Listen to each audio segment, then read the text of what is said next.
in Grantsville. He was floating in the air just now. He was In Grantsville? in Grantsville. Because on this day, only 1 year ago, It was, wasn't it? What? we lost Harry Belafonte. Has anybody been looking for him? Well, I don't think he's probably in the ground. He died from congestive heart failure at his home on the Upper West Side of Manhattan. Only about 90. 96. 96. A song written by, I didn't know, Lord Kirchner. I'd like to hear the original. Lord Kirchner. Lord Kirchner. And these lines in that song I really like.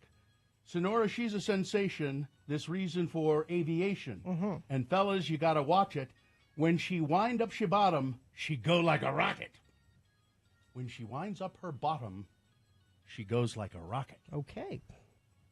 Lord Kitchener? Kitchener, Kitchner. Lord Kitchener. A fellow lord, as we are lords. Real name, Aldwin Roberts. He doesn't seem to have done his own song. Maybe he just wrote it, but Oh, hang on. No, I think he did. But of course, Harry Belafonte's version is the most. It's been done by tons of people. This is him. What it says.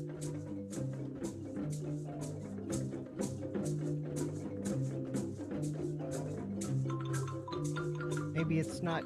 Maybe he doesn't sing it. Maybe it's just I don't know. xylophony. Yeah, this is not going to have any vocals. How do you know? Because he's playing the vocals on the xylophone. Yeah. Well, that Body line. doesn't mean he can't switch and start singing, does it? Well, we could sit through the whole thing and find out. You can't forward it.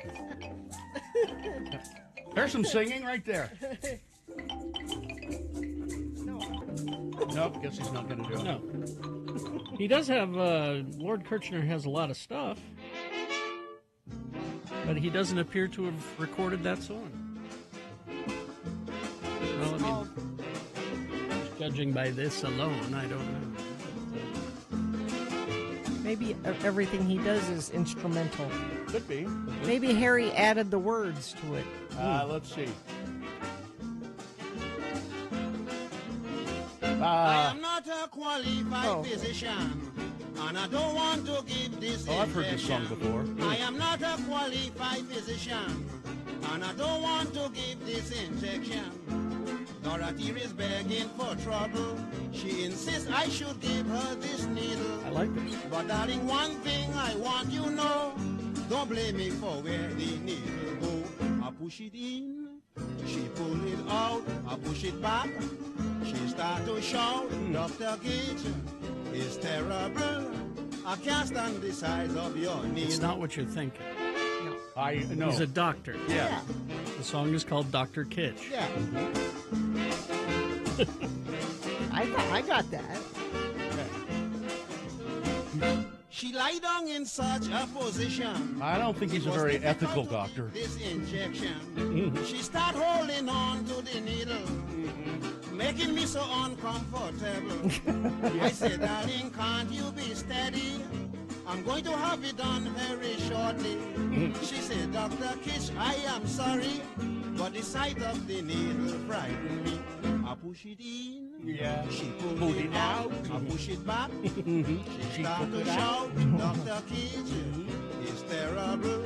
I can't stand the size of your needle.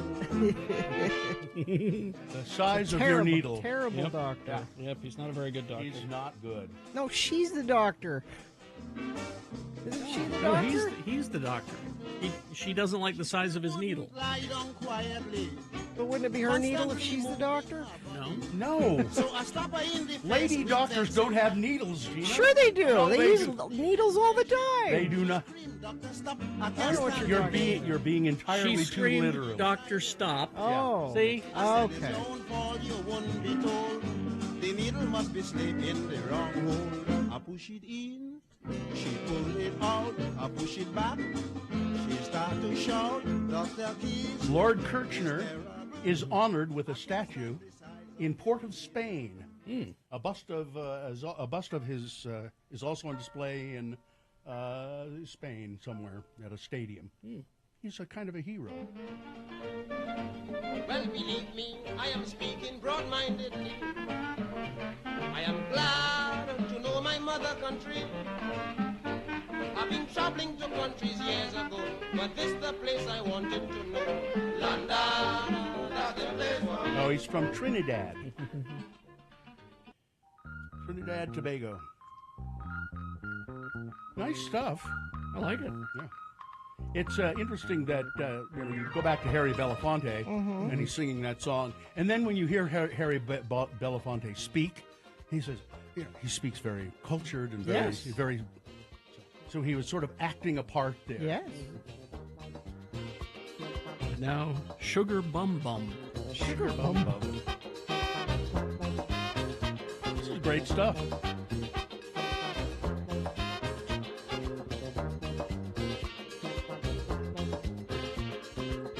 Bum.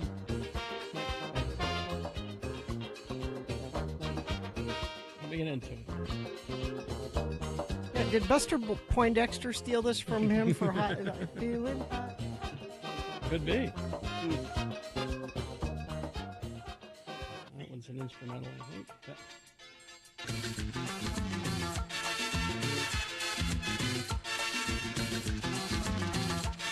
This would make your daily chores go much faster. Your housework. You are moving nice. You won't take the doctor advice. You know I'm suffering with the flu. The doctor tell you what you have to do. I know you're telling me you don't agree with what the doctor tell you to give me. Lots of doctors. He's got a medical fixation. Yeah. So. Give me the ting, doctor.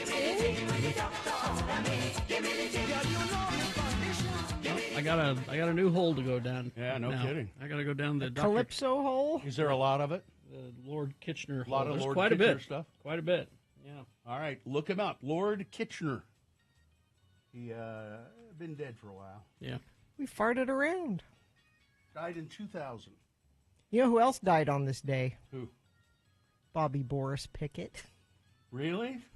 In 2007. He did the math. He lived till He had 2007.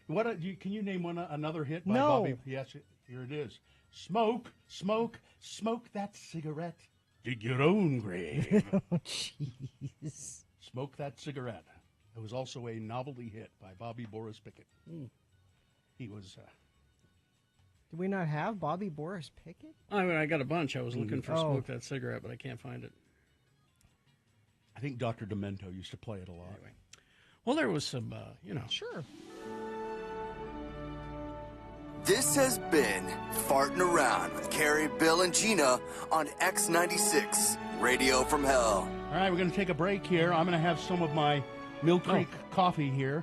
I brought my Mona, Utah mug. Oh, good. It says on it, it's got a lovely garden on one side, and then it says Mona, Utah, so why not? Yep. Oh, it's Tex Williams, not Bobby Boris Pickett. That did Oh, smoke, did smoke that cigarette? That's I why I couldn't find it. I misspoke. That's all right. I couldn't find it. All right, we'll take a break. All right. Have our Mill Creek coffee, and then we'll come back. And why don't you check in with us? 877-602-9696. 877-602. There you go. 9696. Or you can text us at 33986. Dr. Cobble. Oh, I went there on Monday, and you're like, but Gina, are you sick? Why'd you go to Dr. Cobble? So at Canyons Medical, Dr. Cobble does his regular doctoring, but he also has an aesthetics team, and they are going to help you look and feel better with younger, healthier skin. They've got cutting-edge technology, laser skincare treatments. They have 3 of them there. I did the Icon IPL laser. That's for like sun damage, and if you've got those little broken blood vessels, like I had them around my nose, it takes care of that. Excuse me. They also do temperature radio frequency, and then they do this thing called Potenza. It's microneedling. It stimulates collagen and makes your skin just healthier, fuller. Rejuvenation is what they like to call it. So you can get a free consultation. Go in and talk to our nice friend Brittany. She's great. And you just give them a call or go to their website. That's the best way to find out what their services are and get a hold of them. You just go to canyonsmedical.com. There's a services bar at the top. Just click on that. Tells you all the stuff that you need to know for Canyons Medical Center.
All right, 6:18. Let's get this over with. I think I might ask the engineers to put the beeps back on the phone, put the old line in, because nobody seems to want to use the new, improved Radio from Hell phone lines at 877.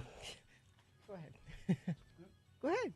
Okay. 877-602-9696. They're very nice. I was just going to say they're gun shy. They've been stung time and time and time again with the phones that don't work, and they work now. Well, we would like to do you a favor and let you use these very clean lines now. 877-602-9696. You can also text us, of course, 33986. Shall we begin? TattooBooking.com presents the Showdown April 27th on Main Street in Midvale. 62 artists competing for $15,000. Family friendly with food trucks, music, and more. Details at TattooBooking.com. The moon is it's a waning moon now. It's gibbous moon is what they call it. 97.7% of full. The moon will set today at 7:11 a.m. Today being Thursday, it's the 25th day of April in the year of our Lord Jesus Christ, 2024. We're celebrating the Gathering of Nations this week, or this next 2 days, in Albuquerque, New Mexico. People from diverse tribes and nations gather together for a feast with traditional dances, songs, and rituals to honor the traditions and culture of their ancestors, the people who lived here before we came here to this continent. It's National Library Workers Day, World Penguin Day, and it's Go Diaper Free Week. I'm going to try it. I'm going to try go diaper free this week to see if I can make it. Trump can't. No, I probably not. he has a problem. But that's you want to develop elimination communication with your children. You see? There you go. That's how you go diaper free. So I'm working on it. All right, and this is the Radio from Hell show, starring the Lords of Morning Radio, Carrie Jackson. I'm Handsome Bill Allred. That's Gina Barberi over there. Katie for short is our fine producer. We have Macy here, and we have Vax the dog. Probably. Oh no, he's not snoozing. He's up and about. There he is. All right, now when Bill says there he is, that's at x96.com/live. You can see him there. Mm-hmm. He's a pretty red dog. Very red. I mean, he's brown. Katie, isn't he red? He's brown. He looks red He's to a me. chocolate lab. He looks red. It's right in the name. All right, let's begin with Allison Sabo. Ms. Sabo, good morning. Good morning, calling from the rough streets of South Salt Lake, about to get to the Sev so I can get some coffee. Okay. Calling to check in to let the listeners know that the Supreme Court is hearing Trump v. United States today. This is our president's immune from criminal prosecution. I took PTO to listen to these arguments. Wow. And so should you. Really? Wow, look at that. All right. Yes, What time do I'm they taking start? the day off. What time do they start? They start at 8 a.m. Mountain. If you go to SCOTUS.org, there's a live stream button. Mm-hmm. So I don't know. It says listen live on their website Right. there. So it's only audio. Yeah. They're not allowed to have cameras in there. But I would, if this is probably, everyone's like, this is the most important. This is the most important election. This is the most important thing. No, you guys, this will be likely the most important Supreme Court decision that will ever be made ever. Yeah. So Yep. All I right, encourage thanks, Allison. people to listen. Thanks, you. guys. Bye. All right, Bye. Bye. Okay. All right, let's go to John. John in Salt Lake, good morning. What's up? Good morning. Thanks for letting me listen. Yeah. Just on my way to work and going to grab some donuts. And Where are you getting the that's about it. donuts? Donuts and Deli on State Street. Okay. Oh, Are you taking them heard to that's the a good office? place. Yeah, taking them to, I work at the liquor store. We got a load coming in this morning. We're going to sleeve some booze. Booze and donuts. That sounds great. Sounds terrific. Hey, when is that new liquor store going to open? I have no clue. It doesn't look I close just- to me. Well, I Yeah, just I noticed there's chain link fencing around it. I think.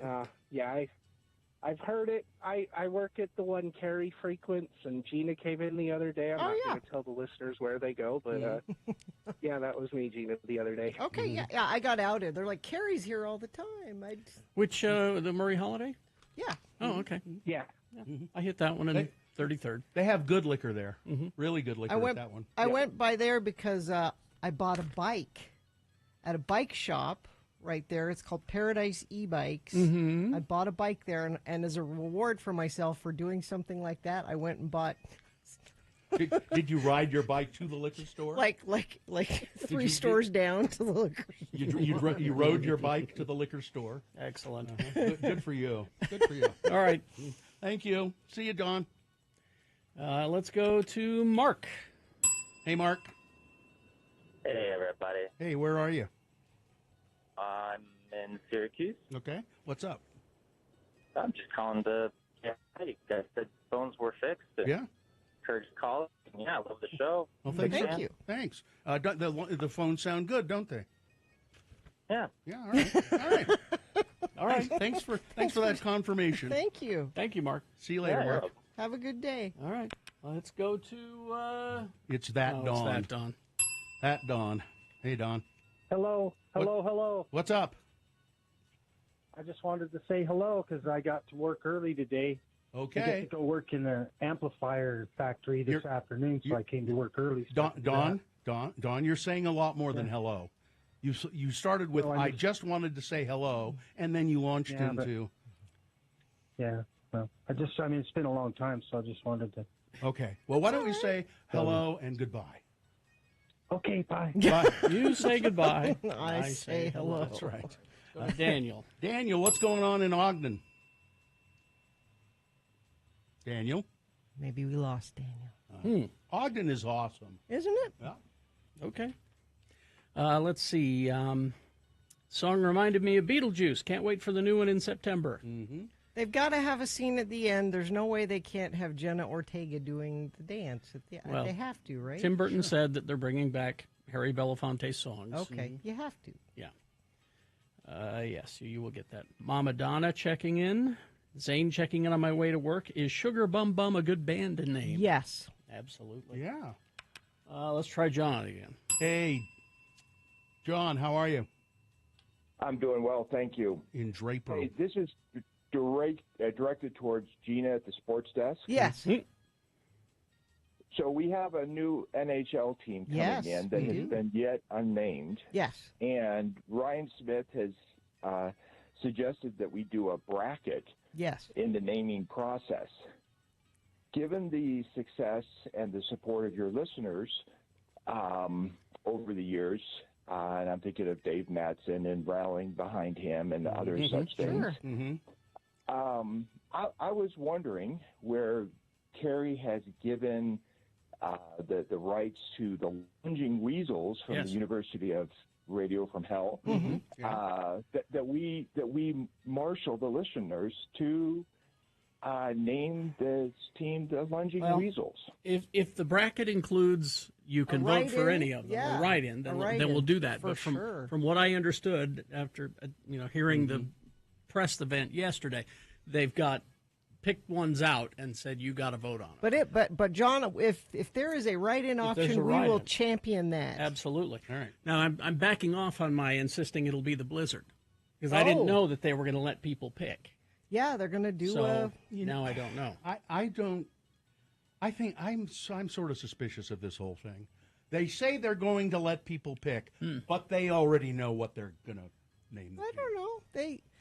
They have trademarked like eight different possibilities, and they're going to put up a bracket. Yeah. And Ryan Smith says, and I'm the Qualtrics guy, so don't worry, bots aren't going to be able to participate. He can set it up so that won't work. And I don't know. I think we'll see. I think there's not going to be Hockey McPucky is not going to be one. The Utah Qualtrics. Yeah. All right. Thanks. See you later. All right, let's go to Kimmy. Hi, Kimmy. Hi, Kimmy in Salt Lake. What's up? Hey, just wanted to check in and let y'all know that those of us still at Dragonfly still love listening to y'all every day. Thank you. Thanks so much. You're not open this early, are you? Not early, but I'm headed into work now, so. Okay. All right. Thanks for checking in. And thanks for the good work that you do. Yes. Oh, absolutely. Love y'all. Bye. Thank you very much. All right. Let's see. Pittsburgh listener Mauricio Paez checking in. A very nice farting around today. Thanks. As predicted by Handsome Bill Allred, my coding chores did go faster with Mr. Belafonte's music. Yeah. Mitch, the finance guy from Pleasant Grove. That song will be stuck in my head all day now. That's a good earworm. That's a good one, yeah. Cardboard Chris checking in from Spanish Fark. Meg the musician. It's food truck night at daybreak. Okay. Oh, okay. Luis in Harrisburg, PA. Johnny B checking in, driving to the dump. Meshach checking in. Win the game night. Way to go, team. That's a soccer game. Oh, okay.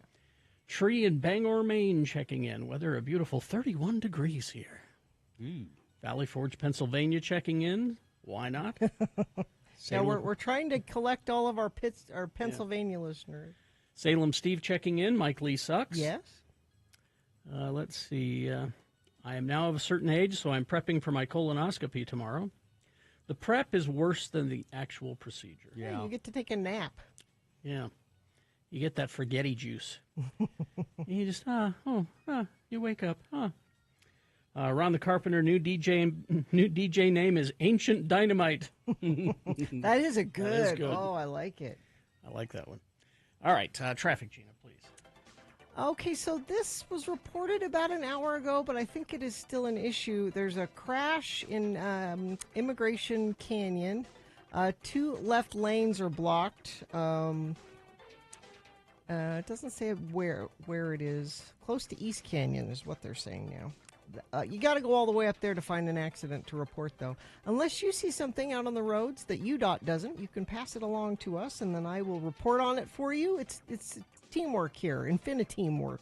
33986 is where you do that. Do you owe $10,000 or more in back taxes, multiple unfiled years, Contact the IRS experts McClure and Stewart for a free consultation. Go to McClureandStewart.com today. All right, we got a short break, a song for you, and after that, big boy news and opinioendo. And in the same break, Frank Christ presents They're Fine, They're Just Fine, the Dead Celebrity Game. We'll explain coming.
Let's see. I have a list. You do? Mm-hmm. I mean, I heard you say that you had a list.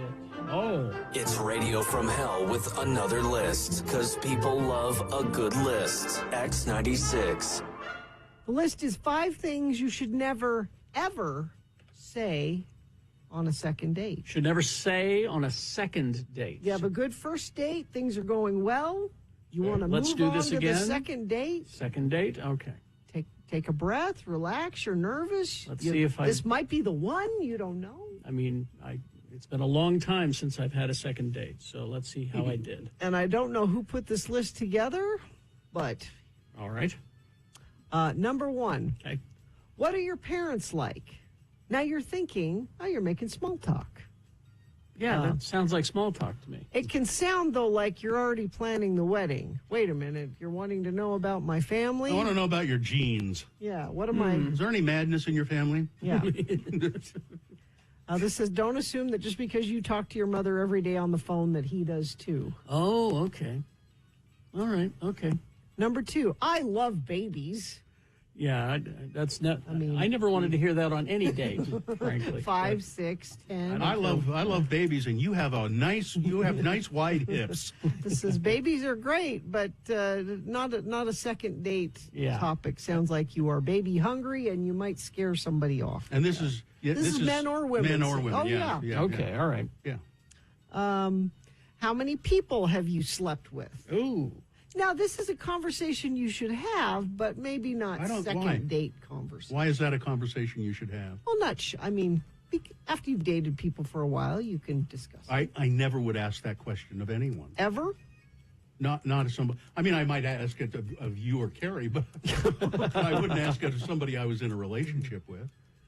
I have no idea. Where do you see yourself in 10 years? Oh, yeah, that's... Sounds like a job interview.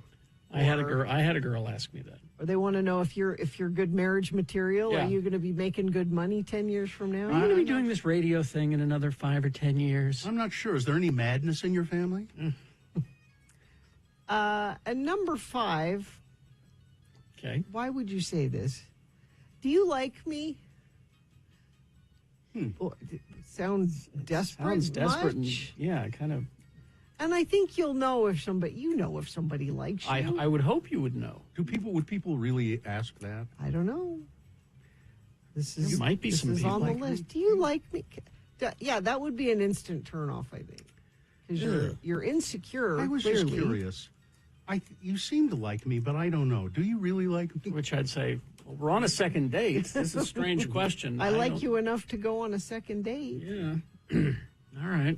So that's just 5 things you should never say. Okay. Yeah, I don't think you should ever ask how many people somebody has slept with. If they want to volunteer that somehow, but don't ever ask. Yeah, you never ask that. No, for sure. We hope you'd enjoyed another list with Radio from Hell on X96. You know why? Because I think you don't want. You don't want to know. You really don't want to find out. And you don't want to answer that question either, do you? I have, but answered it. My answer is I don't remember. And that's an honest answer. It's an honest answer. It is. Yeah.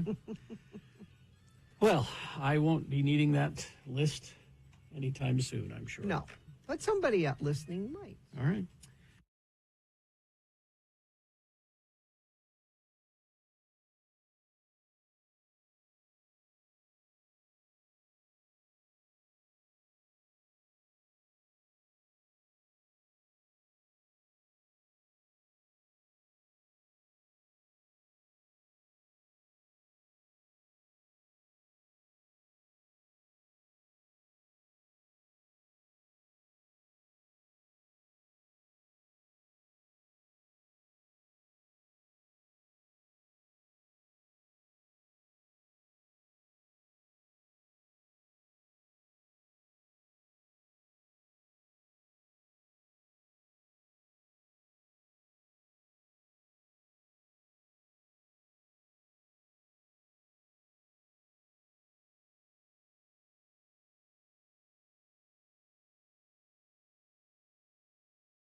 Crushed by the Wheels of Industry, Come Live With Me, Temptation, and that song, Let Me Go. Nice. Had to dig very, very deep to find that one. It was underground. Where did you have a shovel? And it was under a stack of oily rags.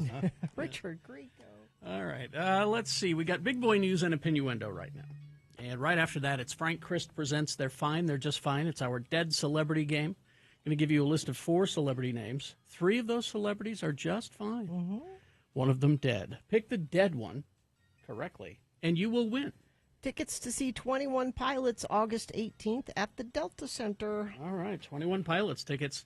Easy game to play and win. All you have to do is call 877-602-9696 and play Frank Christ Presents. We'll get to that right after this. Big boy news and innuendo brought to you by Dr. Cobble's aesthetics team is focused on 3 skin therapy devices for younger, healthier skin. See for yourself. Attend their aesthetics open house 3 to 6 today. Oh, no, they're not doing that today. Katie, we need to fix that. They're not doing that today. Just go to canyonsmedical.com. Look at the services bar at the top. Click on that. It'll tell you the services they have. They'll give you a free consultation, too. Just go to their website, and you can find out how to get a hold of them. All right. Thank you. Well, it's Go Diaper Free Week, and I'm on board with that. I'm going to try it. I'm going to try and Christina Applegate is kind of getting into the spirit of that as well. She was candid about how she ended up needing to wear diapers after contracting a virus from a bad salad that she got. Applegate recalled the health experience in full detail in the latest installment of the Me Say podcast, Messy podcast. I don't know why they have it's like capital M, small e, then capital S, because small s, small y. She has MS. Yeah, the two hosts both have MS. Gotcha. Jamie Lynn Siegler, the other one. In the episode, Can I Be Honest, Applegate explained that her experience began after she contracted COVID from a close friend who dropped the ball and went to a bowling alley and came home with the stuff with COVID. The actress revealed she was diagnosed with multiple sclerosis in August of 2021. And it turned into long-term COVID, and she had an infection, and then she said, and then all of a sudden I couldn't control myself, and I had to wear a diaper for a long time. Not fun, but now she's getting into the spirit. She's going diaper-free. And Patrick Warburton had an interesting story to tell. Putty? During a recent Paley Fest panel marking the animated series Family Guy's 25th anniversary, he revealed that his mother once tried to get Family Guy canceled. What? Despite the fact that his salary from the show was helping to support her. Oh, they hate the show, even more today than they did 25 years ago, Warburton said of his family members. The Seinfeld alum who voices police officer and Griffin neighbor Joe Swanson on Family Guy said, my mother belonged to the American Television Council, and they were trying to get the show canceled. I was helping support my parents with Family Guy money, and they were. Now, Mama Warburton even tried to sway her son into signing the petition to get the show off the air. I said, Mom, I worked there. If you don't think I'm going to talk about this publicly, this is the greatest irony. You're laundering money. You're laundering it to yourself. Well, new details shed light on what led to that explosion, holiday home. Ancient Dynamite. It's an interesting couple of days for the holiday neighborhood. On Tuesday, resident Robert Eliasoff and many others were told to evacuate after old dynamite was found at a home. An officer approached my door and told me, excuse me, I need to evacuate. And I said, well, how much time do I have? And he said, just get what you can and go. That would scare you, wouldn't it? Yeah. Unified Fire Authority says an elderly woman whose husband had died came across the explosive materials. So the original owner of the dynamite was apparently dead. His wife still lived there. According to officials, the dynamite had been passed down from generation to generation before the current homeowner found it. She knew it was dangerous. She didn't know how dangerous, but she knew she needed some help taking care of it, said United Fire Authority Assistant Chief Riley Pilgrim. That's good. I mean, somebody could have died if she hadn't made that phone call. Pilgrim estimates the dynamite was at least 40 to 60 years old. Wow. Firefighters found 25 sticks outside and 8 in the basement near various chemicals. Because of the age and crystallization, deterioration of the product, it just became way too dangerous to handle. Even taking one stick out could have created a significant threat to everyone. I mean, anyone that's watched Looney Tunes knows how dangerous it is. I ain't going down there. 4 a.m. Wednesday, the bomb disposal crews blasted the explosives at the home. Nobody hurt. The home was completely destroyed. 7 homes nearby also sustained damage. They said, well, what are we supposed to do here? Well, check with your insurance company. Good luck. Yeah, they aren't going to do anything about it. Nope. Phil Lyman, running for Utah governor. And he has apparently been raising a lot of money, raised more than $800,000 since January, more than 5 times donations reported by Spencer Cox. Lyman's gubernatorial bid is propped up financially by a massive loan from a former Texas congressional candidate and BYU football player and hundreds of thousands of dollars from a newly created company that may help hide donors to his campaign. Wink, wink. Lyman reported $300,000 in donations from Lehigh-based Government Leadership Solutions, which was registered with the state of Utah on January 10th, the same day that Utah's candidate filing period closed. 3 days later, it donated $100,000 to Lyman's campaign and made another $200,000 donation in March. It is unclear what business Government Leadership Solutions conducts, if any. They share a Lehigh address with Lyman Family Farms. Well, how about that? They didn't even bother to get like a P.O. box or something to try to hide it? Which members of Lyman's family owns. According to the business records filed with the state of Utah, Chris Webb is the sole enlisted officer for Government Leadership Solutions and the vice president of Lyman Family Farms. Well, there we go. Uh-huh. Mm-hmm. Seems legit. There's more. More dirty, this dark man money. Cannot be trusted. No. Awful. Well, let's go to the crime desk now. Up in Idaho. Yep. The Daybell trial continues. Yesterday it was Brenda Dye. She's the Fremont County coroner. She testified on Wednesday that she was responding to Tammy Daybell's death. This is Chad's first wife. Mm-hmm. She got multiple calls asking when she would get there because, quote, Chad Daybell was very distraught about the death of his wife. Wouldn't you be? Observing the body's cold temperature, bruises she identified at the time as old, rigor mortis and pink foam at her mouth, and blood pooling in the body showing Tammy had died on her back, she asked Daybell about his wife's medical history. And he said, well, she'd been up all night coughing and threw up and wasn't feeling well, and he helped her back to bed. He claims he woke up, so they went to sleep. Mm-hmm. He claims he woke up in the night because she fell off the bed and pulled the blankets with her, and that's what woke him up. Yeah. And that's when he noticed she was dead. Uh-huh. Now, the coroner, upon, hindsight reflection, says, that doesn't make any sense. Dead bodies don't move. She couldn't have just rolled off the bed and taken the blankets with her, being already dead. That doesn't make sense. Mm-hmm. Now, at the time, based on her interview with Chad, she decided it was an accidental death. She had a cardiac event of some kind, and she didn't do an autopsy. Now, I don't know why Chad's daughter, who keeps coming up in this, isn't charged with something, because she said, no, we don't want to do an autopsy. Oh, just wait. She will be. So eventually, when it came back around that they started looking at it again, it was about 2 months later, they exhumed Tammy's body, and they're like, oh, wait a minute. Yeah? She was suffocated. Uh-huh. And they can tell that by contents of the lungs and other things. So. Let's see. Let's move on to Donald Trump. As you heard Allison Sabo perhaps early in the show today, Special Counsel Jack Smith is urging the Supreme Court to reject former President Trump's claim that presidents should have absolute immunity. The most remarkable moment so far in the Donald Trump case for absolute presidential immunity, and it could come up again in the U.S. Supreme Court today. Well, it will come up.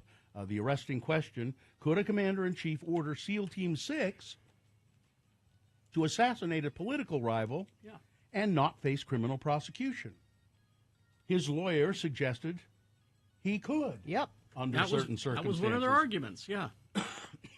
The exchange took place at the U.S. Court of Appeals in Washington in January, where Trump took his immunity fight after the theory was flatly rejected by U.S. District Judge Tanya Chutkan, who's overseeing his federal election subversion case. I asked you a yes or no question, Judge Florence Pan said during the arguments. Could a president who ordered SEAL Team 6 to assassinate a political rival and who was not impeached, would he be subject to criminal prosecution? If he were impeached and convicted first, then he could be criminally prosecuted. So your answer is no, the judge said. The attorney kept trying to avoid a definitive yes or no question. Exactly. And finally this, a cat may have used a couple of its 9 lives when it was accidentally, and I don't know how you could do this, it was accidentally shipped with an Amazon return from Utah to California. Oh. A Utah couple got the surprise of their life when they got a call that their missing cat was found in Los Angeles. Crawled in a box. Cats like boxes. Carrie Clark said her family's indoor-only cat, Galena, mysteriously disappeared in April. Friends and family helped them search their house. They couldn't find the cat anywhere. Galena is a huge emotional support to me and helped me through many health challenges over the past few years, Clark told KSL. Then on April 17th, she received a text that Galena, her microchip had been scanned and that she was in Los Angeles. The cat apparently was, as you said, Gina, crawled into an Amazon box that they were returning some stuff, and they didn't know she was in there and just wrapped her up and sent her off to Los Angeles. But now she's back home. Galena is back home. Did they Amazon her, Prime her back? Let's see. Yeah, she was overnighted. Put a return label. And excellent. Yeah. All right, there you go. That's the news. Sports, weather, traffic. Well, Wednesday, April 24th will go down as a historic day in Utah sports history. I think we were the only people that weren't there. I guess it was full and they had to turn people away from the Delta Center. So they had only blocked off the lower bowl for the event because you want it to look full. So and as people were lining up outside, they're like, we need to open the upper bowl. And then, the upper bowl people were stoked about this. And I think that there were a lot of the players there, and they were really just pleased as anything. Oh, they seemed thrilled. The coach of the whatever they're going to call them, he said he's been in NHL hockey coaching for like 7 years. He's like, this is my best day in the NHL ever, is this day. They're very, very pleasantly surprised at the welcome that Utah gave. Now, coming up, we're going to have the bracket naming that Ryan Smith is saying we all get to have a say in it. So if there is a possibility for an open write-in candidate, we are proposing giving up free of charge. Yes. Our mascot, the lunging weasel. They're welcome to have that if we can do it. All right. That's sports. Weather. The thunder woke me up last night. Oh, really? Yeah. A little storm rolled through. Right now it's clearing up a little bit, but it's coming back. Spotty sprinkles today. Better chance tomorrow, it looks like, and much cooler. Today's going to be 68. Tomorrow we only get up into the 50s, it looks like. Traffic, let me refresh, see if anything new has happened this morning. UDOT not reporting anything, and let me check our message stream. Nothing there, but if you see something, you can text us, 33986.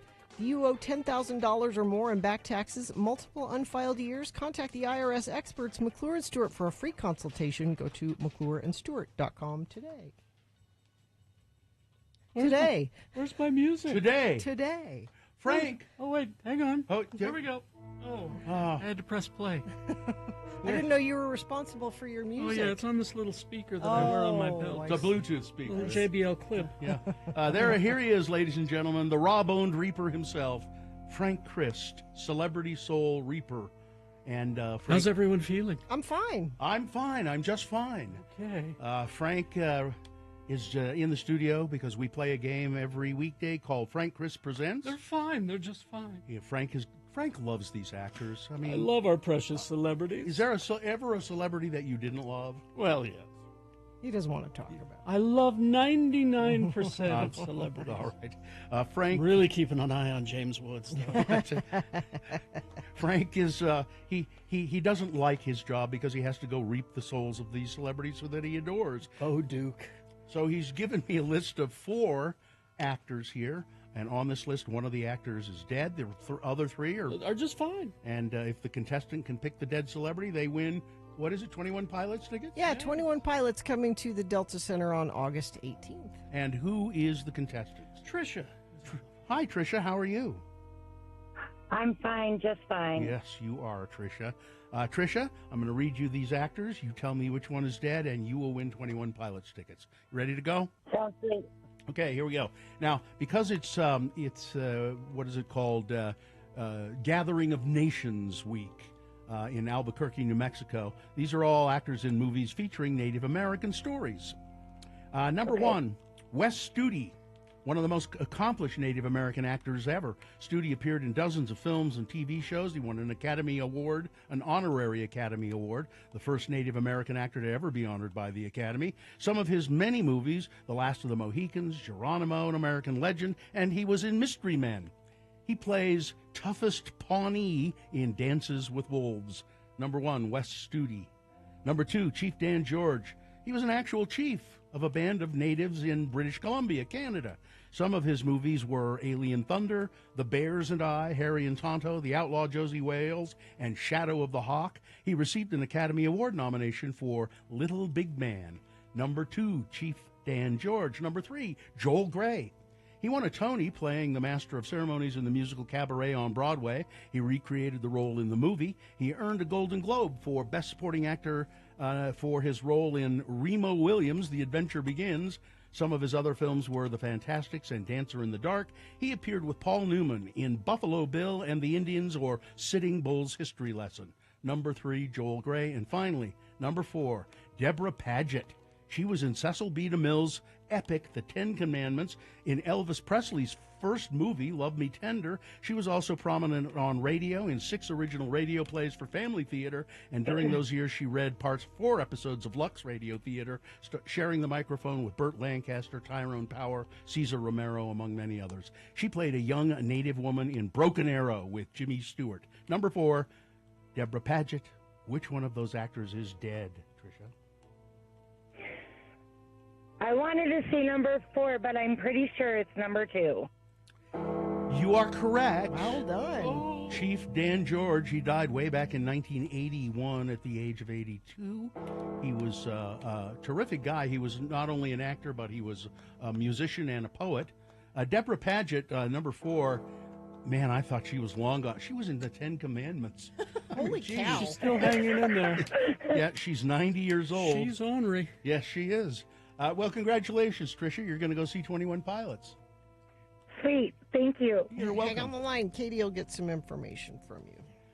My heart soars like the hawk. Oh, That's what Chief Dan George said to me when I picked him up. He was a wonderful guy, apparently. I loved that movie, Little Big Man. Yeah. I thought that was good. Yeah. Has anyone seen Al Pacino? Oh, it's his birthday today. How old is he? 84 today. Ow.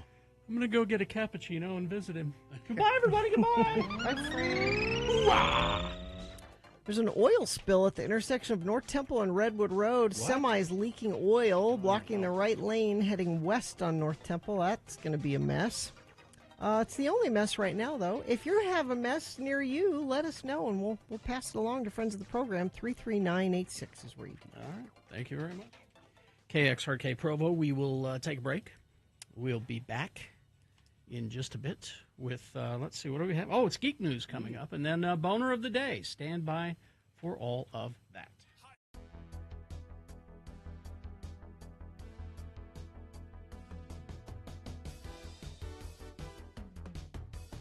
Well, the Republicans are really after me.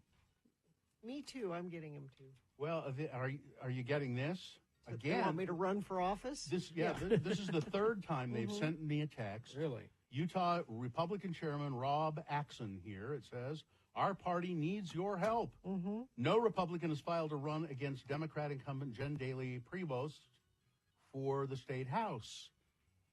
January 8th at 5 p.m. is the deadline to file at the Salt Lake County Clerk's office, and we cannot let the Democrat run unopposed. Mm-hmm. Will you answer the call and serve? See the district map here. I got it for Brian King. Oh, really? Yeah. A GOP chairman, Rob Axon, says, our party needs your help. Me, Gina Barberi. Brian King is not running again, and no Republican has filed to run for the open seat in State House District 23. It seems that I think I also got something from the Democrat, Jen Daly Prevost, saying, I can't find it now, saying that she would really appreciate my financial support. Now, I don't know why. Okay, that's well, different. you're a registered Republican. I don't know. I don't know why she would send that to me. I'm not giving her any money. I'm a Republican. Did you see there's a woman and a Democrat that's filed to run for Mitt Romney's seat yesterday? I didn't see that. Yes. She's, let me find that. And what, so did anybody file to run against Jen Daly Prevost? Oh. Let's see. Now, as registered Republicans, don't we get to vote in this upcoming thing? Yeah, they're having... Or do we have to go somewhere? We might have to go somewhere, so I don't want to do that. I don't want to do that. It's a presidential preference poll or something. Yeah. World-renowned ski mountaineer, environmental activist running for Utah's open Senate seat. Her name's Caroline Gleich. I should probably figure out how to say that. She's running for Mitt Romney's. Yeah, I did see that. And she's a Democrat? All right. Okay. She got my vote. Well, I don't need to know anything. Well, I'm sorry, ma'am. I'm a Republican. I can't vote for her. Sure. No, Bill, you can. You can. See, in this state, you have to be a registered Republican to vote in the Republican primaries and things, but Democrats will take anybody. You don't have to be a registered Democrat. And that's why I'm a Republican, because I'm picky. And today's the last day you can register as a Republican to vote I think it was. Oh yeah, today is the last day. Yeah, today. If you have a mind to register, I was thinking of changing back to Democrat, but I just didn't want to go. I lost the paper that said how to do it, and so so I don't care. I mean, it doesn't make a whole never mind of difference. Really. It does make a difference because you can vote in primaries. If you would like a say in who wins office here in the state of Utah, you have to be a registered Republican. Gina, the Republicans that I would vote for, which I did, are too liberal in the Republican Party to ever win. Well, it doesn't make a difference. Well, the GOP is now all extremists. There is no, what I keep hearing, mainstream Republicans. That term doesn't apply anymore. That's why I want to go back to, I think I should go back to being a Democrat and just fight the good fight. All of the mainstream Republicans are quitting or retiring Mitt Romney, you know? I don't know how this presidential, I think it's in March, the Republican presidential preference, whatever that is. I don't know if you have to go somewhere or... We'll find out. It says here, so you can switch back to Democrat. The Republican Party will not primary this year. They have decided to do voting in the caucuses, so you can't vote against Trump in the primary. Because they know not everyone will show up to the caucuses. Because people are... Yeah, it's only the extremists. Yeah. Or no, excuse me, the Republicans that will go out. Well, I think I can I think you can call the office and change your party affiliation over the phone. You just go to vote.utah.gov and it's all there. It's easy. All right.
Mark in Riverton, he's a geek in Riverton. In Riverton? Yeah, and he's in need of some news. Wish I had some. You don't? Not much going on? Kind of a slow week, but we'll cobble together something. Well, it's brought to you by Outlaws of Thunder Junction, the newest set for Magic the Gathering. It's arrived at Haster Games, located at 6831 South State, and online at hastergames.com. All right.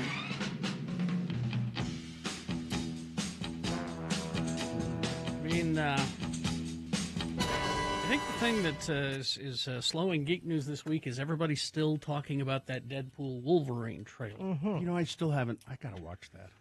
And some of the things that we saw in the trailer is, yes, that seems to be Ant-Man's giant corpse.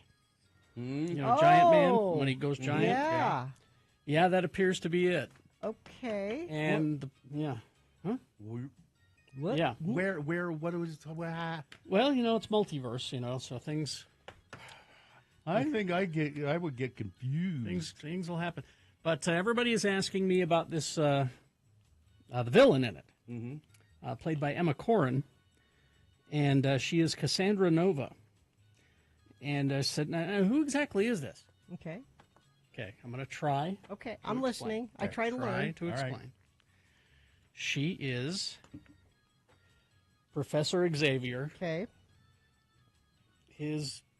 What do they call it when they grow in the womb together and they're kind of conjoined? Oh, what, the twin? Yeah. The parasitic twin? Yeah, kind of, except Charles, as a, inside of his mother's womb, realized that she was evil and killed her. Oh, really? In the womb? But her, powers, she was able to... I know, it's really... Okay. But just know that she's bad. She's an evil Professor Xavier. Got it. Know that. Okay. And that's why she's able to control Logan like she did in the trailer. So believe me, if you go on IO9, there's a whole breakdown of everything she's done. And I'm looking at pictures of Emma Corrin here. It's just the actress. She looks evil just as Emma Corrin. There is a trailer though that we can watch today though. And, Gina, I'm going to warn you right now, you better get a tissue. Uh-oh. The Jim Henson Idea Man. It's a documentary from Ron Howard. Already has people weeping. Hello there. My name is Jim Henson, and I'm a puppeteer. Sesame Street. The Muppets. Dark Crystal. Labyrinth. Jim created out of innocence. He showed people the good in all of us. Is this a 9-to-5 job? Yeah, it's every moment of one's life kind of job, those things. Why are there so many? They describe the film as an unprecedented, intimate look at Henson's illustrious revolutionary career and complex personal life. He had the feeling that he was here for a purpose. Holy. Characters come about from many different ways. It was my mother's coat and a ping pong ball. That's how it all started. He had so many ideas and so many things he wanted to do. His inner life must have been sparkling. The space he gave to an expression of imagination, I see that in everything that he did. I love you. I love you too. Says it uses never-before-seen personal archival home movies, photographs, sketches, and his diaries. What's it called? It's called Jim Henson Idea Man. A little bit bigger. And it is coming May 31st to your Disney+. I wonder if they go back. Have you ever seen those ads he did a long time ago for a coffee commercial? It was for a coffee brand, wasn't it? Yeah, it's in there. It's in there. More than is humanly possible. That idea that time could run out was just unthinkable. Anyway, so there it is. When will they have it? May 31st. Let me double check that just to make sure. I'm going to watch that. For sure. Yes, May 31st on your Disney+. Let's see. We've got some more information about that Noah Hawley Alien series. Oh, yeah. Okay. Here's what we do know. It is set 30 years before the first film. Okay. So it's the company? It's the making of the company? Okay. Wayland Yutani Corporation. And there you go. Let's see. We've got, this 28 years later movie, the zombie movie. Yeah. They're pulling out the stops for this thing. I hope so. Now, is Cillian Murphy in this? They have not announced him yet, but here is some of the other cast that we've got. Jodie Comer. Good. Aaron Taylor Johnson. Okay. Yeah. And Ralph Fiennes. Yeah. All going to be in it. I love the first two. I look forward to this one. Now, I believe that Cillian Murphy is in it, but I've not seen an official announcement about him. I did see something a few weeks ago where he said he would be happy to do another one of those movies. Yeah. So the casting on that is just coming on right good. Let's see. We've got... So Olivia Wilde is attached to direct a film, comic book movie. Okay. Rob Liefeld, who can't draw feet. But is that like your opinion, or is that a known thing? Oh, it's a known thing. Oh, okay. As a matter of fact, in the Deadpool Wolverine trailer, because he helped create Deadpool. Yeah. As there's a scene where the two of them are walking down a city street where there are shops. Yeah. And there's a sign for a shop that says Liefeld's Just Feet. That's a very inside joke. Everybody knows. Everybody in the industry knows he avoids drawing feet. But anyway, he created a character called Evangeline. And so Olivia Wilde is going to direct, and Margot Robbie's production company is going to produce. They haven't cast anybody yet, so we don't think that either of them will be in this. Okay. But the source material concerns an angel who fights the forces of evil and often finds herself face-to-face with demons and monsters. She was the most feared warrior in Heaven's war host, having single-handedly broken into Pandemonium. That's the outer fortress of hell, right? If you were wondering, to confront the devil himself. She is a fallen angel banished from heaven by God after being tricked into questioning his love for humans. Evangeline, stripped of her angelic abilities, other than her great strength and her blood, which once extracted from her body, could be used as a weapon or a miracle, once empowered by quoting verses from the Bible. Evangeline uses her powers to fight demons on Earth and is being groomed to be humankind's last hope in the coming Armageddon. All right. So that will be interesting. All right. Sounds good. Yeah, you know, got all the mythology in there. So we'll go for that.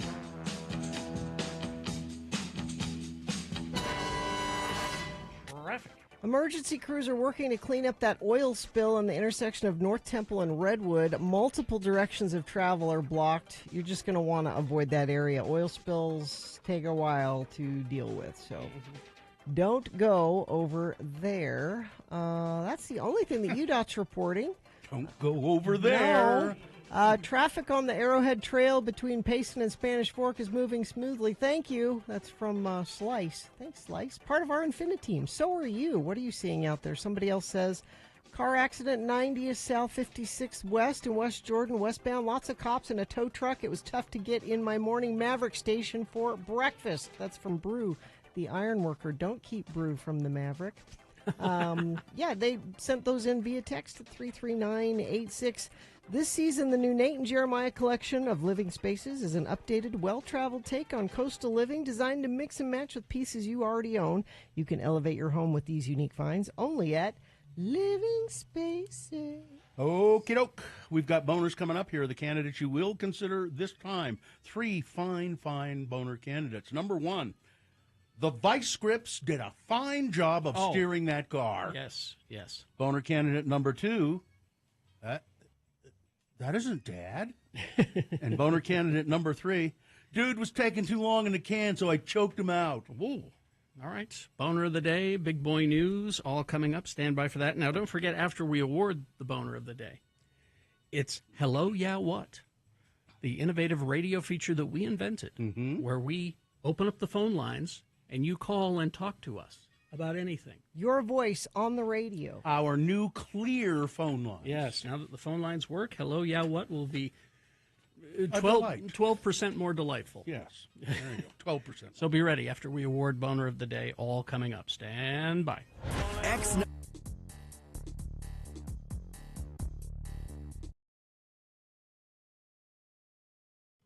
Had a couple of interesting encounters over the weekend. One actually on Friday after I left work. And I went to the pharmacy to pick something up, a pharmaceutical, if you will.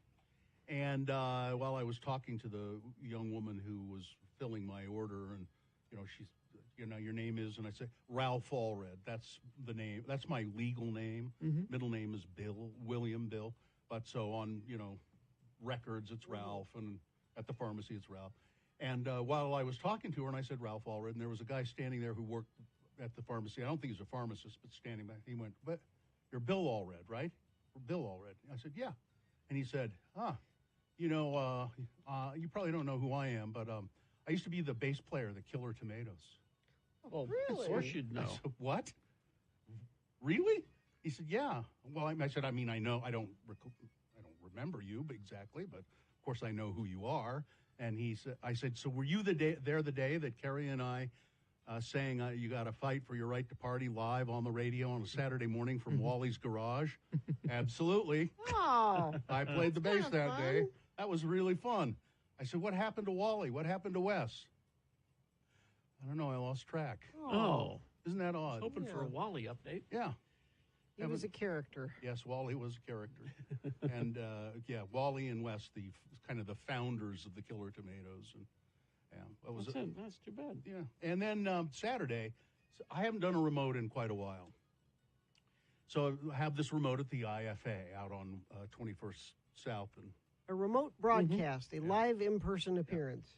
So I show up. Now, it's a big deal. I mean, it's celebrating 100 years in business, IFA, Intermountain Farmers. And I show up, and the place is mobbed. There are people standing at our table, the X96 table. It was outside the store, lined up at the table.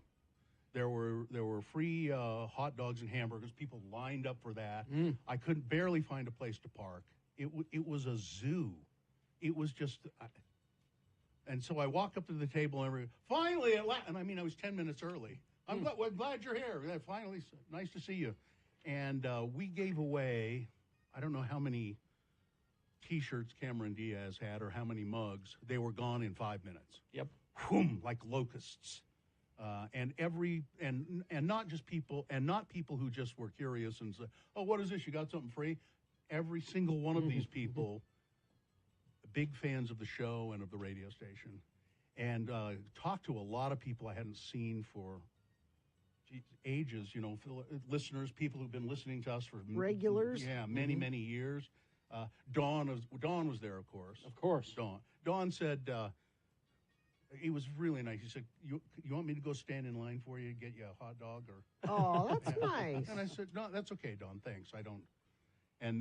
But as it turned out, the women who were doing the hot dogs and stuff across from us yelled out at me after a while, "Bill, you need a hot dog or hamburger?" No, I'm okay, thanks. So, I mean, it was just really I'm surprised terrific. You turned down a free hot dog. That's... you're right. That's not like me. But I haven't been well.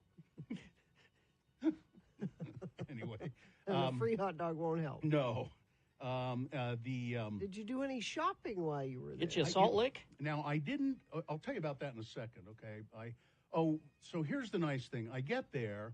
When I left the house to go to the IFA, it was fairly warm outside, and I thought, I don't need a jacket. Because I'm just gonna get out of the car and go inside the IFA.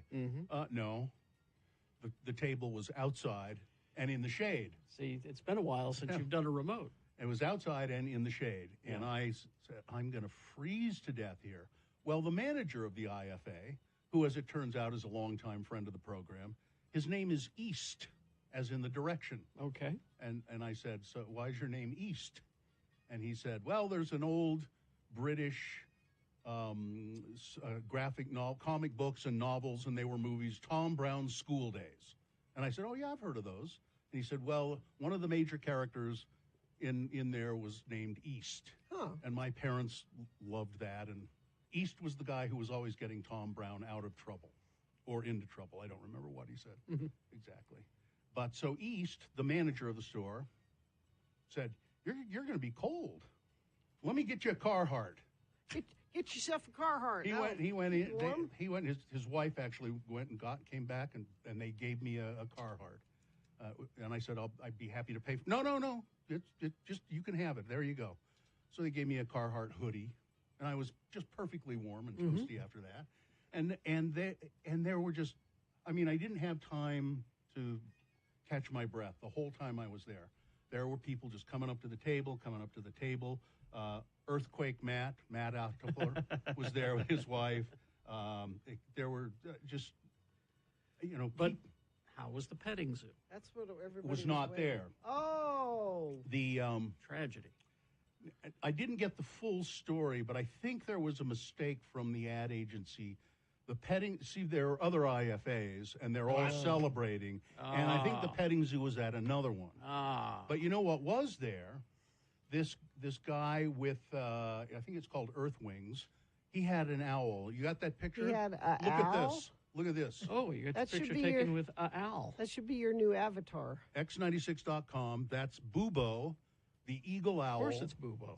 And that guy was the most incredible bird. I also tweeted that picture today at RFH Bill. He looks like he's posing. He is. Oh, he is. He's kind of leaning into you like... Yeah. He knows what he's doing. I've done this. He knows what he's doing. Well, that's your new avatar on your Twitters and your Facebooks. He is he's very, very tame, and like they'll let the guy who was with his trainer or his handler, little kids, and come up and you say, yeah, you can pet him, just rub his front there, his belly, his chest. He's obviously very smart. And you can tell just by looking at it. Yeah, wise. Actually, it's less wise they look to me than sad. Owls look kind of sad to me. He has kind of a sad look in his eyes. But isn't that a beautiful animal? Yeah. My God. And he was just, you could tell he was just, he was curious about everything and looking around all the time. Happy to be there, though, I think. Did he look all the way around? Yep. Yes, he did. And anyway, the group, they have a female and companion for him, and they're hoping for eggs. Our fingers are crossed. Alegs. Alegs. Oh, I went into the IFA. I'll be back. That is an incredible place. Oh yeah, I've been there. Nice.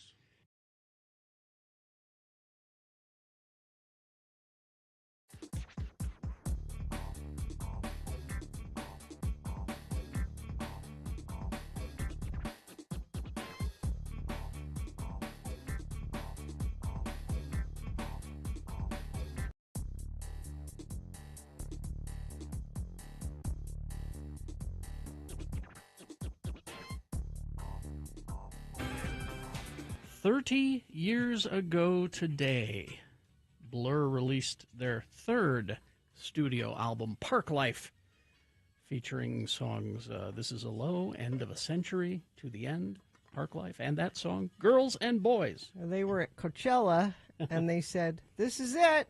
We're never performing as Blur again. Don't ask. Mm-hmm. The answer is no. We're done. All right. 7:22 right now. Time for Boner of the Day. 3 news stories. These are examples of bad, stupid, or funny human behavior. And you will decide with your vote of these 3 candidates which one is the worst. Which one deserves to be Boner of the Day for today, April 25, 2024. We'll give you 2 candidates now, a third after the news. Once you've heard all 3, you'll vote. One of you lucky random Boner voters will receive... Hey, can't buy it. Got to win it. Radio from Hell Boner t-shirt. Here's Boner candidate number 1. The vice grips did a fine job of steering the car. Do we have a picture of this? I don't know. There was one with the story. Mm-hmm. Shellbrook, Saskatchewan, Canada. The Royal Canadian Mounted Police say an officer pulled over a vehicle near Shellbrook, Saskatoon, last week, and he wanted to talk to the person at the wheel. Mm-hmm. But it turned out there was no wheel. According to the Royal Canadian Mounted Police news release, the steering wheel was missing, and the driver was using vice grip pliers to guide the vehicle. The driver was ticketed and asked to get a vehicle inspection. Yeah, I don't know, I'm looking at it. It looks like the vice grips would do a fine job of steering the car. Boner candidate number 1. Boner candidate number 2. That isn't Dad.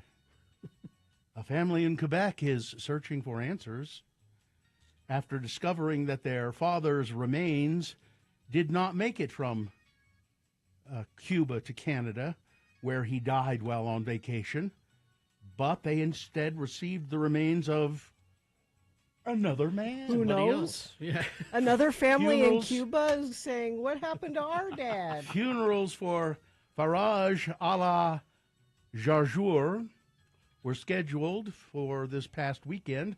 Instead, his daughter, Miriam Jarjour, has been desperately calling and emailing as many officials as she could, trying to find his body. We have no answers up till now, she said. Where is my father? Jarjour said she was swimming with her 68-year-old father in the ocean near Varadero, Cuba, during a family vacation in March, when he suddenly had a heart attack and died. Because there were no medical facilities nearby, his body was covered and left on a beach chair in the hot sun for more than 8 hours until a car arrived to take it to Havana. After that, it's not clear what happened. Jarjour said she followed the directions given to her by the Canadian consulate and paid $10,000 Canadian money to have the body returned home to the family. However, the casket that arrived last week contained the body of a Russian man who was at least 20 years younger than her father. Oh, man. Unlike her father, the body also had a full head of hair and a lot of tattoos. Wow. And where's his family? Jajur said the stranger's body has been sent to his country, but she and her family, they don't know where her dad is. I don't think they're ever going to get Dad. I'm guessing Dad something happened, and the Cubans said, okay, just send this one. Boner candidate number 2. That isn't Dad. Coming up in a moment, boner candidate number 3. Dude was taking too long in a can, so I choked him out. All right, boner candidate number 3 coming up after this. Big boy news and opinioendo brought to you by TattooBooking.com presents the Showdown April 27th on Main Street in Midvale. 62 artists competing for $15,000. Family friendly with food trucks, music, and more. Details at TattooBooking.com. Megan the Stallion is denying the scathing allegations made about her in a new harassment lawsuit filed against her this week. This is an employment claim for money, with no sexual harassment claim filed, and with salacious accusations to attempt to embarrass her. The rap superstar's lawyer, Alex Spiro, told Page 6 exclusively on Tuesday, "We will deal with this in court." Videographer Emilio Garcia accused Megan of fostering a toxic workplace environment in a complaint filed in Los Angeles and previously obtained by Page 6. He alleged that in June 2022, he was forced to witness the woman, Megan the Stallion, have sex with another woman during a tour stop in Spain. Mr. Garcia claimed he was unable to escape the moving vehicle at the time and was allegedly traumatized by what he saw. "I felt so uncomfortable," he said. "I was kind of frozen." While in the lawsuit, he claimed he's been dealing with several mental health issues as a result of the alleged incident, including mounting anxiety, depression, and physical distress. But Megan the Stallion's folks say this is all just a shakedown.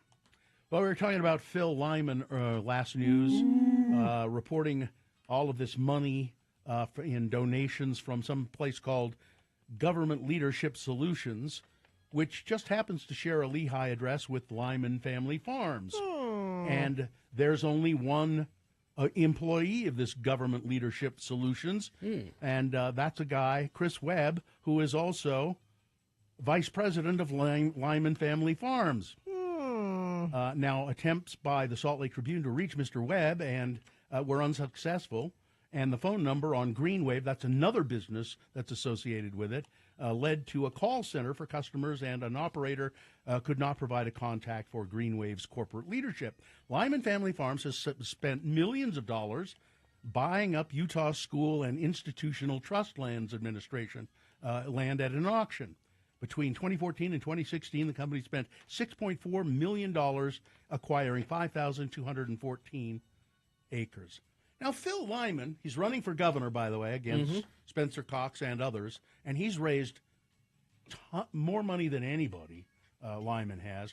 He initially claimed that there was no connection between Government Leadership Solutions and his family. Really? And said in a text message, that company is not connected to my family at all.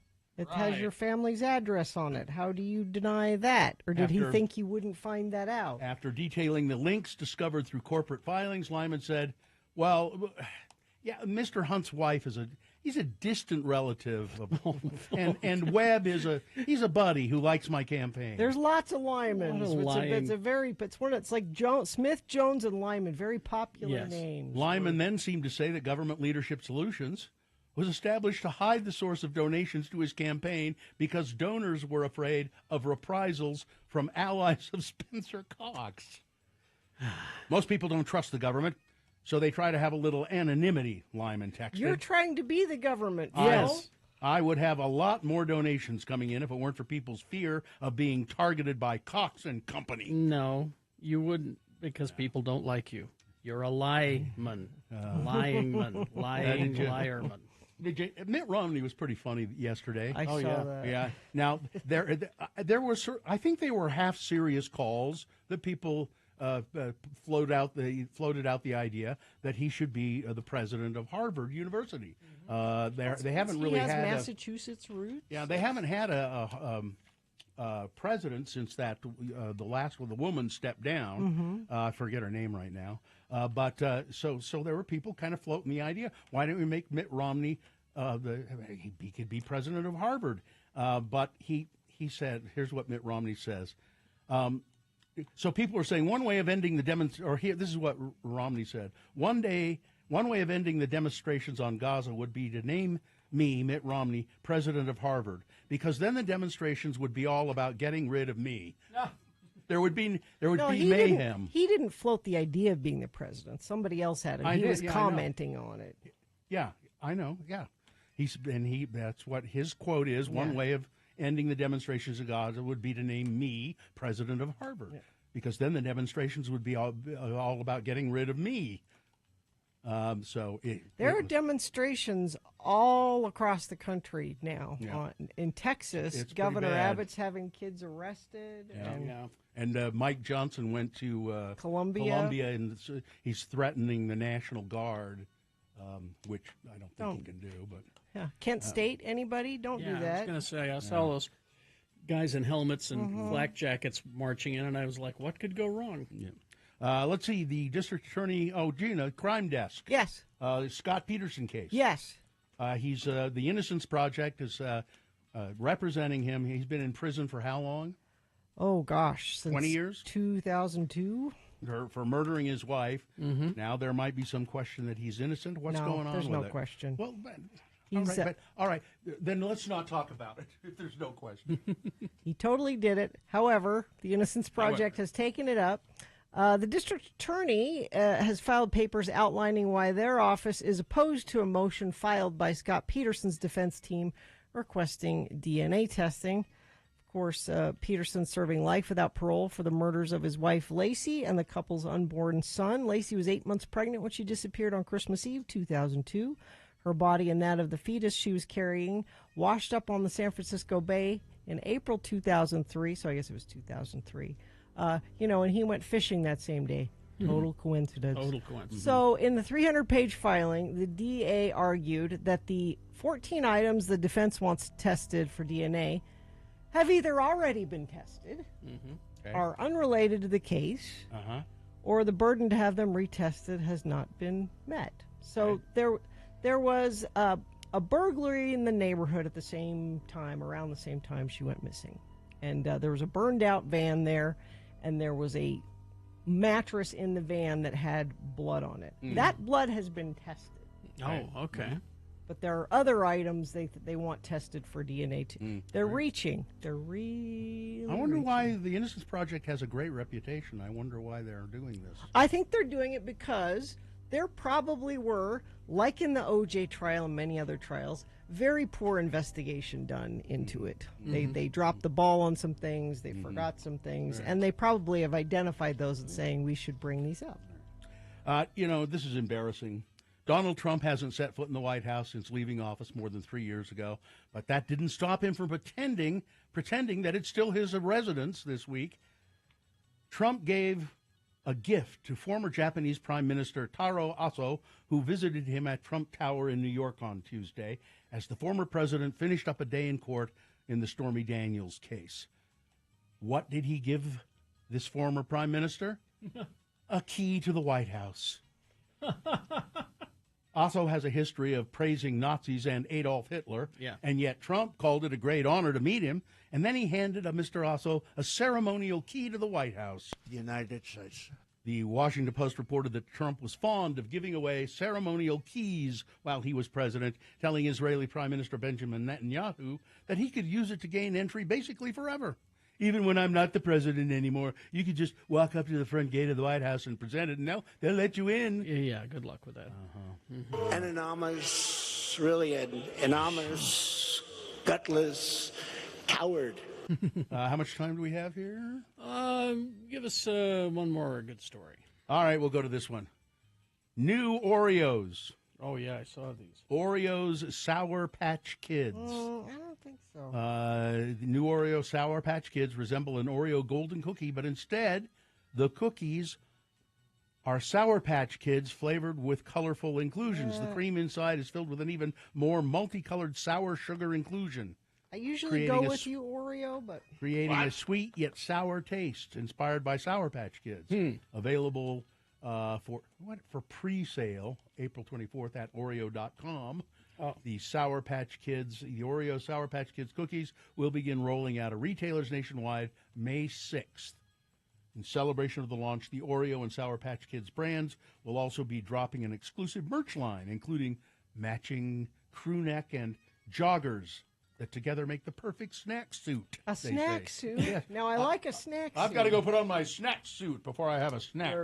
The Sour Patch Kids are very popular, so I'm sure it'll... I tried the Cosmic Oreos. Yes. With the Pop Rocks in them. Those were kind of fun. Mm-hmm. I mean, I wouldn't buy them regularly. And sweet and sour is kind of a nice, it's a nice combo. I'd try them. All right, that's it. All right. Weather, traffic. So had some thunder wake me up in the middle of the night last night. Storm rolled through, and it has rolled through. We've got partly cloudy skies right now. Do expect to see some more rain later today, though. High of 68. Better chance, it looks like, tonight into tomorrow. And much cooler tomorrow, 57 for a high. Saturday, showers, 54. Then it looks like things start to clear up by Sunday. But we've got a showery pattern on the way. Traffic, let me refresh this, give you the most up-to-date information. There was that oil spill. North Temple and Redwood, multiple directions of travel blocked while they're trying to clean that up. Those issues usually take a while, so I would avoid that area. You check our message stream. That's where you Infinity members come in when you text in and tell us what traffic you're seeing out there on the roads. Haven't sent anything in recently, but you sure can. We appreciate it when you do. 33986. All right, here's boner candidate number 3. Dude was taking too long in the can, so I choked him out. Clearfield, Utah. Oh. Police say they have footage of a 64-year-old Ogden resident becoming so incensed at a man for using a Maverick gas station bathroom for too long that he slapped a carotid choke on him until the man lost consciousness, according to charging documents. The surveillance footage shows Brad Richard Moss confronting a man as he exited the bathroom, yelling at him for taking too long, police said. The man tried to walk past Moss and leave, but Mr. Moss pulled him to the ground in a chokehold. A Maverick employee told police she heard the two men hit the ground and went to see what was happening, according to the charging documents. And when the employee yelled for Moss to stop and the alleged victim's face was turning purple, charging documents state Mr. Moss replied, "I'm not going to let go until he stops twitching." The affidavit said that the man first attempted to fight off the chokehold, but then went limp after a few minutes. Moss let go after a bystander began calling police. But Moss allegedly told the employee he would have killed the man if she wasn't there, and he was going to kill her too. During an interview with police, Moss admitted to putting the man in a chokehold because he believed that the guy was going to assault him. And when asked if the man was unconscious after the choking, Moss said, "Oh yeah, he was out, man." Moss is going to make an appearance in court, but I think he made an appearance yesterday, actually. Boner candidate number 3. Perfectly reasonable behavior, isn't it? Wow, I was going to say, this is beyond an anger problem. Dude was taking too long in the can, so I choked him out. Psychosis. Yeah. All right, let's review the first two and vote. Boner candidate number 1. Oh, the vice grips did a fine job of steering the car. Somebody pointed out in the chat room, I think it was, that I've used vice grips to change the TV station. Well, yeah. Yeah, I've done that before, too. So, why not steer a car with them? Boner candidate number 2, that isn't Dad. A family in Quebec searching for answers after discovering that their father's remains did not make it to Canada from Cuba, where he died while on vacation. A different body was sent. And boner candidate number 3, dude was taking too long in the can, so I choked him out. All right, you've got to decide of these 3 candidates, which one is the worst? Which one deserves to be boner of the day for today, April 25, 2024? 1, 2, or 3. Remember your candidate number, the one that you think should win. Put that single digit in the message of a text, and then text that to 33986. Easy way to vote. A lot of people do it that way. Of course, some like to call and chat with Katie because she'll take your live voice vote in the producer's booth. 877-602-9696. That's the number. And you can go online, x96.com. Look for the box that says Boner of the Day, April 25, 2024. Click and vote. And if you don't see that box, refresh your browser. It'll appear, and click and vote. Pretty easy to do. All right, you've only got 3.5 minutes to get your votes in, so let's go. This is Boner of the Day. Don't forget that as soon as we are done with Boner of the Day, that means the phone lines are wide open for you to use for that feature that we have invented. Innovative. It's like a monster we created in a way, if you think about it. But it's Hello, Yeah, What is coming up. 877-602-9696 is the number to call. Be ready after we award Boner of the Day. Let's vote. Here we go.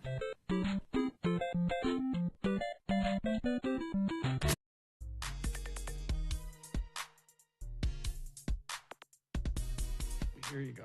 Listen to this. What is this one?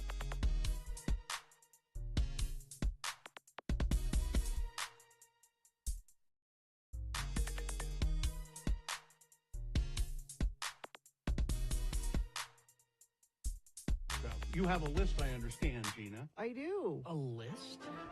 It's Radio from Hell with another list, because people love a good list. X96. It's 15 clever phrases that instantly humble an arrogant person you're having a conversation with. Oh. Okay. Let's see how many of them would work on me. Bless your heart. That's yours. Are you done yet? Yeah, try that. And my response to that would be, no, I'm not. Funny, I don't remember asking your opinion about that. Well, you need it. These are the responses an arrogant person would give. Okay. You're coming up with those really quickly, too. Yep. And that's relevant to me how? If you don't know, you need it more than ever. You get that makes you sound like a jerk, right? I don't care. I think you could have done better with that. That was kind of weak, yeah. Honestly, do you even hear yourself? I don't have anything for that. Could you dial back the ego to like a 5? Well, bless your heart. I'd be impressed if it wasn't so obvious that you're full of it. Full of what? Knowledge? Is that what you're against? I'll be sure to let you know when I'm interested in what you're saying. Or when you understand it. So what else do you have going for you? Good looks. Well. Hey! Weird flex, but okay. Weird what? Weird flex, but okay. I like that one. Oh. You do realize nobody's perfect, right? Well, yeah, of course. Okay, I've got places to be. Well, then be off with you. And finally is not verbal.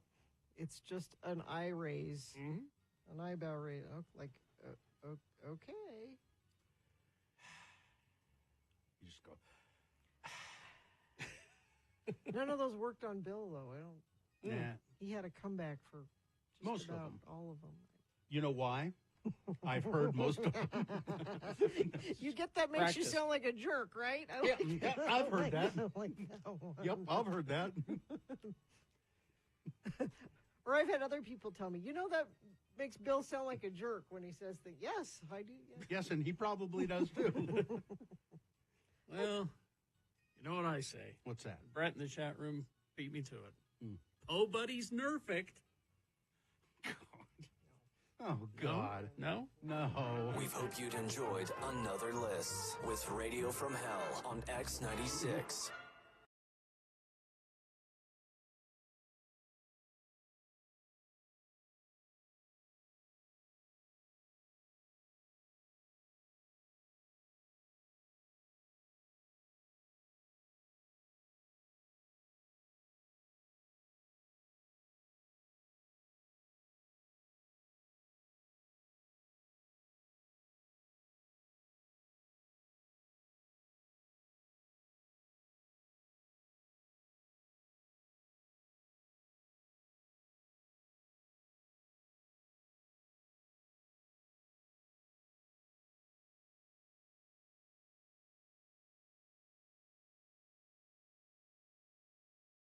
986. All right, 7:45. Time to award Boner of the Day. And the Boner of the Day is brought to you in part by I made it, an Italian sandwich. Made it. And Gracie's open daily for lunch and dinner, now serving brunch every Friday, Saturday, Sunday till 3 p.m. Enjoy Gracie's award-winning heated patio, live music 4 nights a week. Gracie's is located at the corner of 3rd Southwest Temple. Must be 21 or older to enter. All right. It was a good fight between Boner candidate number 2, that isn't Dad, and Boner candidate number 3, dude was taking too long in the can, so I choked him out. I don't agree with the winner, but I don't vote.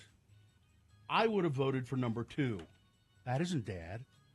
But Boner candidate number 3, 163 votes. Wow. Wins Boner of the Day. It's a local one. Well, there you go. That's your Boner of the Day for today, April 25, 2024. Now qualified to be Boner of the Week. I think maybe the title of that Boner sort of really sold it. Dude was taking too long in the can. Choked him out. Hello, yeah, what? Huh? Oh, that. Mm-hmm. Yes, that's the innovative radio feature. Did we invent this? I guess we did. Yeah. Yes, So absolutely. it gave rise to talk radio, and hence Alex Jones and Rush Limbaugh. Oh, don't even get me started on Alex Jones. I watched that HBO thing. Ugh. Oh, if I'd had a drink for every time my wife yelled, "You piece of..." Oh, I couldn't watch it. I would be dead. I would be dead right now. But by the way, call us and Yes. participate in Hello Yeah What, 877-602-9696. Anything you want. Anything. You can talk Hello, about. yeah, what? Talk about anything, whatever you want. You can take us to task if you like. I was just going to say about Alex Jones. I stumbled upon him without knowing who he was on the radio once a long time ago, and I thought what I was listening to was a joke. I was listening, and I was just, what? This like a parody. This of- can't be serious. Yeah. This has got to be a parody. Nope. I mean, it kind of is, but then he started believing his own. Well, yes. Yeah, he like I said, it's all in that documentary, and you'll. I can't. I won't. I Again, can't. you will yell, "You piece of S." What's it called? Hundreds of times. The Truth versus Alex Jones. Look, we got somebody online. We could get that one, but Katie's got it. 877-602-9696. I do. I wanted to kind of maybe get things started really fast. Yeah. I think Gina is slightly psychic. Why is that? We had a discussion about this yesterday. Was it 2 days ago you told me you had this dream? Yeah, 2 days ago. It'd be a good band name, by the way. Slightly Psychic. Yeah. Yeah, it would be. 2 days ago, I said, Katie, I had a dream about you last night. I was in your apartment, and the ceiling was falling down. Oh. And I was like, great. Now that makes me nervous. Mm-hmm. Well, yesterday, I go home, and I find that there are workers on my roof currently replacing the entire roof of my apartment complex. Isn't that weird?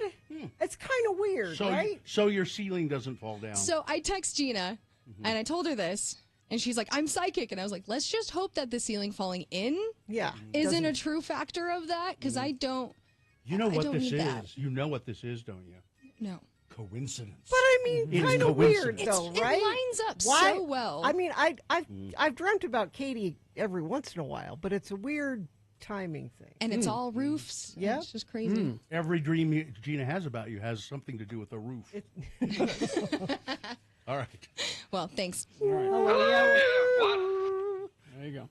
All right, let's go to... Let's begin with Brian. Hello, yeah, what? Hello, Brian. Where are you calling from? Hi, I'm calling from Salt Lake City. Thanks for letting me listen. Radio from Hell, folks. Yeah. Thank you. I'm just calling to remind folks to come to the Fish for Garbage event on the Provo River this Saturday.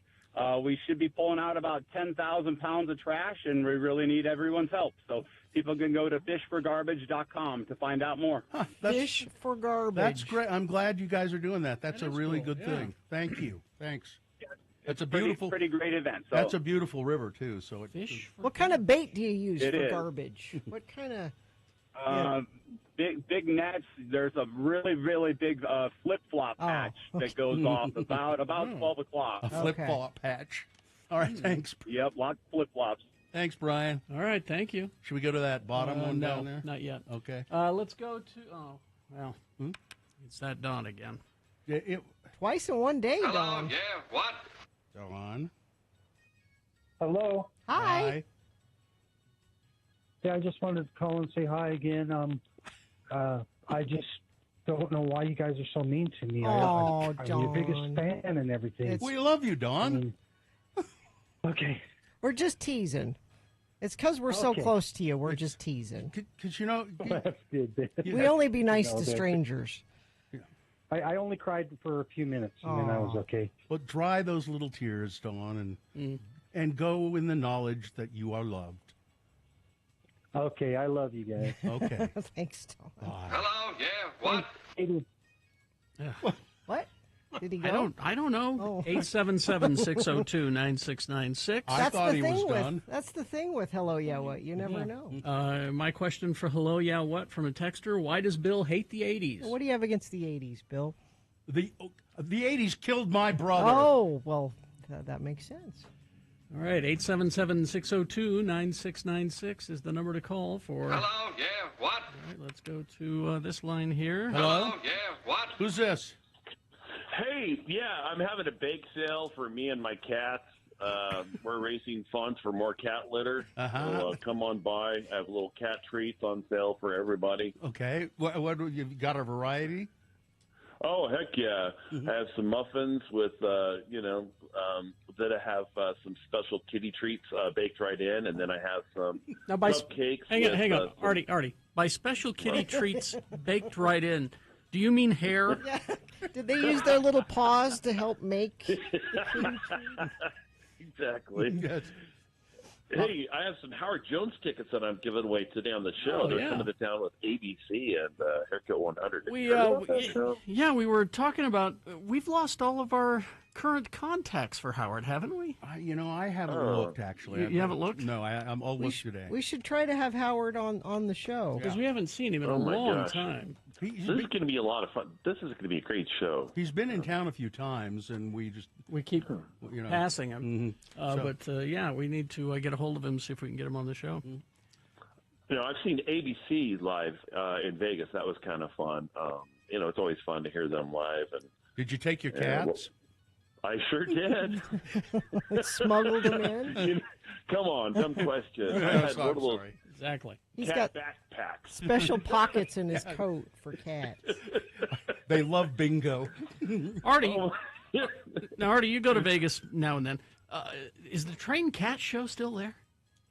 I think it is still there. Yeah. Artie, you need to go Popov. see Popov's Train Cat Show. It's not a joke. It's a real I'm thing. not kidding. This is a real thing. Yeah, it is there. Oh, that's awesome. Yeah. I should actually go and appear as a special guest or something. Yeah. I mean, they jump through hoops. They do high dives. They walk on tight wires. Yeah. He actually Oh, no trains cats kidding. Yeah. to do things. Yeah, I know it's still there but you should check the dates because he also takes that show on tour. And he'll So, yeah. various, no kidding. like to malls. and He might be stuff. out of town. Yeah. It's the Popovich Comedy Pet Theater. Yeah. That's it. Yep. Is it still in It opens at 2:30 today. Planet Hollywood. Planet Hollywood's thing? Show at 2:30. I'll have to head on over there. Nope, you'll be on the air, so never mind. Aw. All right, Artie. 10 o'clock. Artie Thanks, Fufkin. Artie. Howard Jones tickets. Anything else? REM is on the All You Can Eat buffet, 3 in a row from that band. I love that band. And then Our Lady Peace, I think they performed at our big ass show. That's going to be featured at 1:30 on Artie's Dumpster Dive Song of the Day, featuring a rare song from the band that we haven't heard forever. Oh, okay. There you go. Excellent. Cool. Thank you, All right. sir. Thank you. All right. Thanks for letting me listen. Thanks. Bye-bye. Bye. All right. There we go. Let's go to Aurora. Aurora. What a lovely name. What? Where are you calling from, Aurora? So I'm currently sitting in a parking lot in Provo, but I live in Eagle Mountain. Oh, okay. What's up? So I just wanted to give some props to my mom. Okay. So quick background. I'm 46 and I'm transgender, and I began my transition about 2 years ago. Grew up LDS. And I grew up with 3 brothers. So growing up, it was always 4 boys. So the first time that I met my mom as Aurora, I called her up and I said, hey, Mom, would you be up for a visitor? And she said, I'd love it.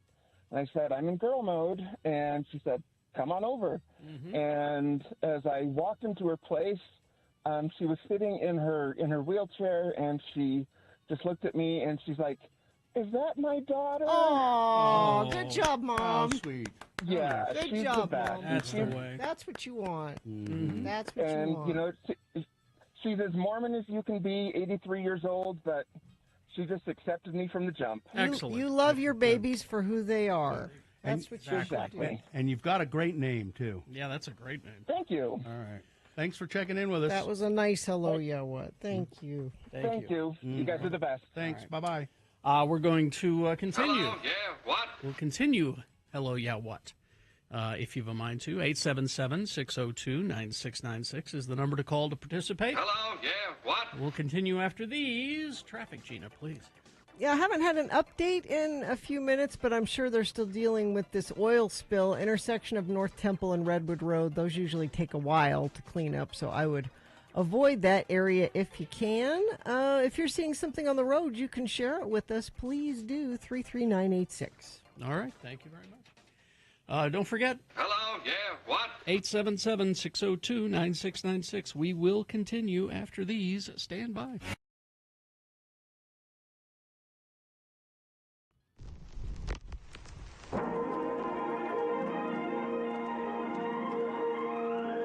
It's often said that people of Utah speak a language all their own. It's a language that's often confusing and even incomprehensible to newcomers here in the Beehive State. So, Radio from Hell presents a handy guide to help everyone understand how the natives speak. It's the Utah word of the day, and today's word is Pill.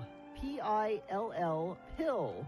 And variants of the word, too. Pilling, pilled, pillar. And now the mayor of Mona, Utah, the Honorable Don Criddle, and his son Denver, be listening for the word pill and its variations. Son, when are you going to learn? Being the son of the mayor of Mona, Utah, comes with certain responsibilities.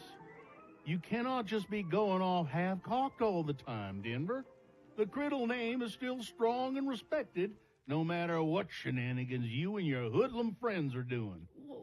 What do you mean, shenanigans, Daddy? Is that a French word or something? What I mean is the tomfoolery that you and your chums have been engaged in down to the church parking lot. Now, we Criddles are considered pillars of the community. We can't be associated with the ruckus that you boys have been committing. I ain't sure what tomfooling ruckus you're referring to, Daddy. What did we do? When I say ruckus and church parking lot, what does that suggest to you, son? I'll tell you what it suggests. You and your hoodlum chums that you and your mother and I have warned you to stay away from was creating a bunch of noise and such down to the ward parking lot late at night. There's neighbors around that ward house, Denver. And when you send them, when you and them ne'er-do-wells you run with, them boys from up to Payson, start burning rubber in the parking lot at 2 in the a.m., well, folks are going to complain. Oh, I know, Daddy. I'm sorry. It don't look good for the mayor's son, me, Denver Criddle, to be doing that kind of thing, does it? I'm really sorry. Well, I know that you know better, son. So why was you with them boys pilling out in the parking lot? I just got carried away, Daddy. Phil and Paul come down from Payson in Paul's new muscle car, and Phil said, "You want to see Paul's car burn rubber? You can really make it peel out." If we hadn't been drinking Mountain Dew, I would have said no, but, well, like I said, I got carried away. I understand, son. Nothing makes you feel more manly than a high-performance engine and the smell of burning rubber. Mm-hmm. There's a great appeal to pilling out, especially when you're young. I remember when I was 30. Thank you, Daddy.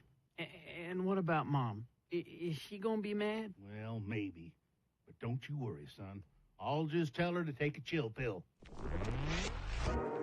Join us again some other time as we examine how the Utah natives speak with the Utah word of the day.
Bluffdale, and I said, Luke, don't text us. Hello, yeah, what is a call-in feature? 877-602-9696. That's toll-free in Bluffdale. Mm-hmm. I think you've had to remind Luke of that before. Probably. In Bluffdale? Mm-hmm.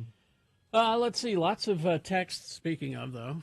Lots of love for Aurora. And what a great story. And just pouring in. So way to go. Hello, yeah, what?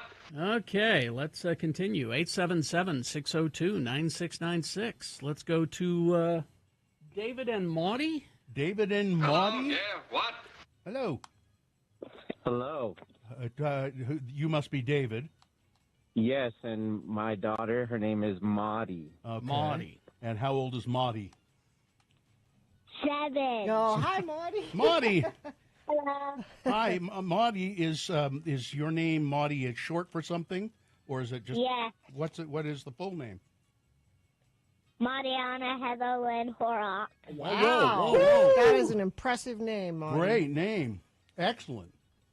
Are you on your way to school? Yeah. Where do you go to school? Learning Chip Academy. Oh. Do you like it? Yeah. Good, because your dad's paying a lot of money for that. Yeah. Yes.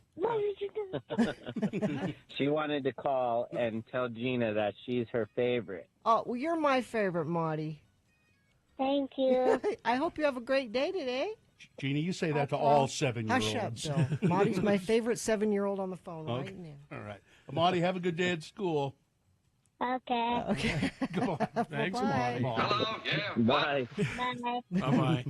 I thought Aurora had a cool name. I know. We've got all the cool names today. All right, let's go to Candace. Hello, Candace. Candace? Hello, yeah, what? What's up with you, Candace? Candace? Did we lose her? She was Yeah, there for- I'm here. Oh, Okay. okay. I'm here. Go ahead. Sorry. Yeah, okay. So I'm just a little blindsided that boner winner number 3 Yes. is actually my dad's best friend. Oh, wow. And and he told me this story Mm-hmm. this weekend because he was a little concerned, but definitely left some parts out. He did not mention the story that he told me was that his friend was at Maverick and the guy in front of him turned around, tried to swing on him. Blamed the victim, blamed the bystander by saying he was stupid because he didn't know that Brad was a black belt, blah, blah, blah, jiu-jitsu. And I'm like, what kind of responsibility is that? Yeah. You know what I mean? Well, I don't, yeah. So I just wanted to not publicly shame my dad, but just say I'm really disappointed in him. Well, He left out some details. Candace, the details that we have are only from one side of the story, too. Yeah, that's just true. from a police report. Yeah, So Oh. that's all. That's just from a police report. That's what the, Truth is somewhere in the middle, usually. Probably. So. I don't know. Right? Okay, I appreciate that. Yeah, thank you. That All right. that helps this whole situation. Thank you That's for good. that empathy. Okay. Thanks, Candace. Thanks for calling. Candace. Thank All right. you. Yeah, All right. thanks. Bye. Yeah, often when we do boners that are local, there are people that are involved or know about it that are listening. 877-602-9696. Let's go to Brody. Hello, yeah, what? Hey, Brody, where are you calling from? Good morning, Lords. I'm from Idaho Falls. Okay, what's up? Well, since moving here, I've taken you with me on the podcast because I'm not up early enough to either watch the show, listen, or even to get it. But last week, Gina was talking about kids going out doing errands for their parents, but really young kids doing it. Have any of you heard of a show called Old Enough? Yes. I have not. It's on Netflix. Okay. It's a Korean show. Oh. And it's fascinating to watch because what they do is how old are the kids on the show? At various ages, but they're like 5 or 6. No older than 5. No older than 5, right? Okay. And they're given assignments. Yeah, I've seen something about this. You have to leave the house, and this is by yourself. Okay. You have to leave the house, go down to, say, the fishmonger, pick up a tuna, whatever. You know, I'm making things up as I go. Then you have to walk over to the flower shop, get some flowers. Multiple things. And then you need to take both those things to this friend of ours at their house. And you do it by yourself. Wow. Yeah. 5 years old? Yeah. In a big city. In a big city. Usually it's like Busan or one of those larger cities. And it's fascinating to watch. Some kids dive right into it, and they're good. Other kids get distracted. Other kids get lost, but the camera crews are with them. So they're nothing bad's going to happen. Yeah, I mean they're kind of hang back so that they're hidden. The kind of the point of that is I was reading an article about how kids in other countries are often much more independent, absolutely, than kids in America. And certainly Korean kids, because they do that. I mean, I think the reason the cameras are with them is because they really do that. Well, let's watch this and see what happens. Yeah. Thanks for that, Brody. It's good call. Thanks. Yeah, you're welcome. I heard that and I was like, wow, Gina would really like watching. Yeah, this. I would. Thank you. All right, there you go. Thanks. Let's continue with Mary. Hello, Mary. Mary. Good morning. Good morning. Hello. Hi. What's up? Hi, just calling to say good morning. I'm on my way to pick up some donuts for my coworkers, and just wanted to say hi. You're the second person that's called today saying they're picking up donuts for coworkers. Where are you getting yours? Yeah. I'm going to the new Lehigh Bakery location in Saratoga Springs. That's a good bakery. Yeah, they're good. Yeah. Yeah. You know, I work at a middle school, and we're at the end of the year, so I just feel like we need a little treat. For sure. To, get us by. What, is school really out? Like next month or so, yeah. In about a month. Geez, that's In a month. Yeah. Wow. Okay. Put those kids to work. Yes. Thanks, Mary. All right. Thanks for letting me listen. You're welcome. Bye, Mary. All right. And let's go to Mandy. Hello, what? Oh, Mandy. Where are you calling from? Salt Lake. Okay. You want to talk about that Nebo school thing? Is that what this is? That internet hoax? Yes, so me and my daughter were listening to the radio the other day on the way to school, and she says they are absolutely a thing. It's not just headbands. Furries? They wear tails, too. Yes, they wear tails, and they do bite other kids. No, that's not happening. I'm sorry. I'm calling your kid a liar. Yeah, I am. I don't think that's true. That's Mandy. not happening, Mandy. This is the kids have now. The kids have now talked about it, and they're like, let's get some attention and freak some people out. It's not happening. Okay. It's an internet hoax. Yeah, I mean, I would have to see some all those hard kids, evidence. All those kids have phones. Where's the video? Yeah. Every kid has a phone. Where's the video? I'll have her wear a hidden camera. Sure. Okay. Or you don't need a hidden camera. You have a phone. You got the phone. Yeah. Have they put litter boxes in the bathrooms yet? Also an internet. They have. No, they haven't. That has not happened, Mandy. Nonsense. You are being tricked by the internet and kids who like to trick people. It's not happening. See, that was I asked that question because that is the height of ridiculousness. And they have not done that. Exactly. And that tells me that the rest of it I is swear she was listening, and she said, Mom, this is a thing. They are weird. Okay, there are kids that wear weird kids. and they're weird kids, and they do wear little ears. Little ears. And maybe even a little tail. I have pictures of my peeing kids in a litter box. years ago wearing little ears and having a little tail. Can I put a tail? I tell your kids we can't take you to Disneyland either because there are people wearing animal ears there. Anyway, Mandy, I don't think it's serious. It's not a thing. Okay, don't worry about it. Again, all this video, none of it. There's no evidence. Thanks, Mandy. All right, thank you. All right. Let's go to. Looks like Courtney is here. Hello, what? Uh-oh, Courtney. What do you got? I just want to say the furry thing is totally real. It's not. These kids are totally dressing up. It's not happening. Now wait, Courtney. Where's the evidence? Do you have video? I don't know. I think it's. I don't have any video. You're being tricked by the internet. What did you say? What were you saying, Courtney? I've seen it with my own eyes at the middle school. They're literally dressing up with tails. It's the bizarrest thing I've I ever think seen. they are now to freak people out because everybody was, because this internet hoax was perpetuated. Are you in the middle school, Courtney? But this was like, at the beginning of last year. I'm pulling up the school right now. Okay. I will try to snap a photo for you. Okay. Oh, video. You've got a camera. I don't want a picture. I want video. All right? All right. Okay. Now. All right. Thanks, guys. Thanks for letting me listen. You're welcome. Thanks, Courtney. All right. Now we got Holly. Oh, Holly. Hello, what? Yeah. Hi. Good morning, guys. Hi. So I'm just listening, and I actually have a brother-in-law who teaches at the middle school in Payson, so I'm not going to name any names. Okay. But he is the very last person to defend furries, or he's very conservative in all of it. But I just wanted to clear up a little bit. His side of the story is very aligned with everything that you guys have been saying, that like all of this furry information is very out of whack. It is just kids wearing ears. And generally the protesters are the kids that don't go to school. They're highly disruptive. They're very disrespectful to the teachers. So this is just coming from, not me, but from a teacher who actually works there. And when he was defending the furries to me, I was literally shocked.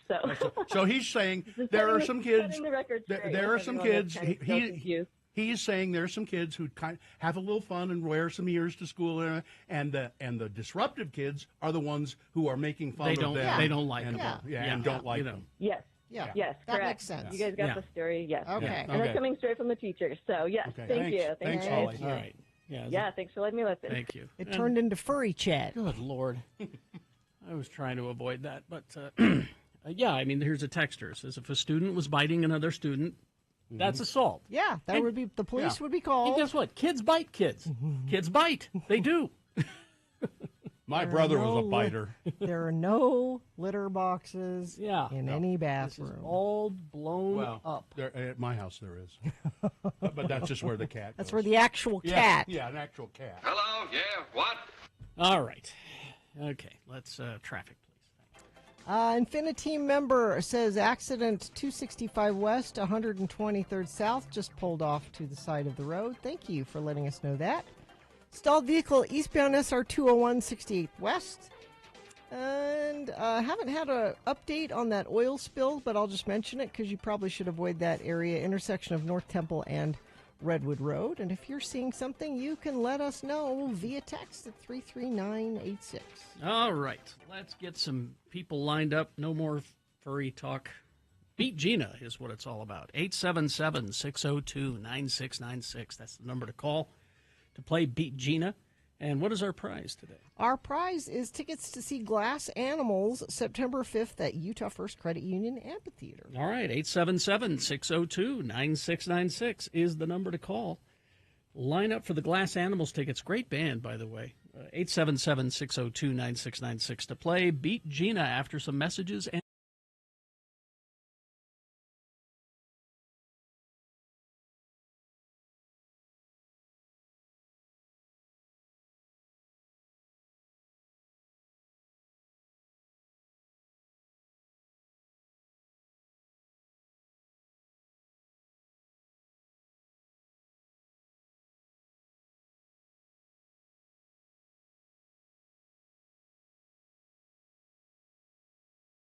Hey, listen, I have a list here I think you might find interesting. Really? Yeah, I do. I think it might be quite instructive. Okay.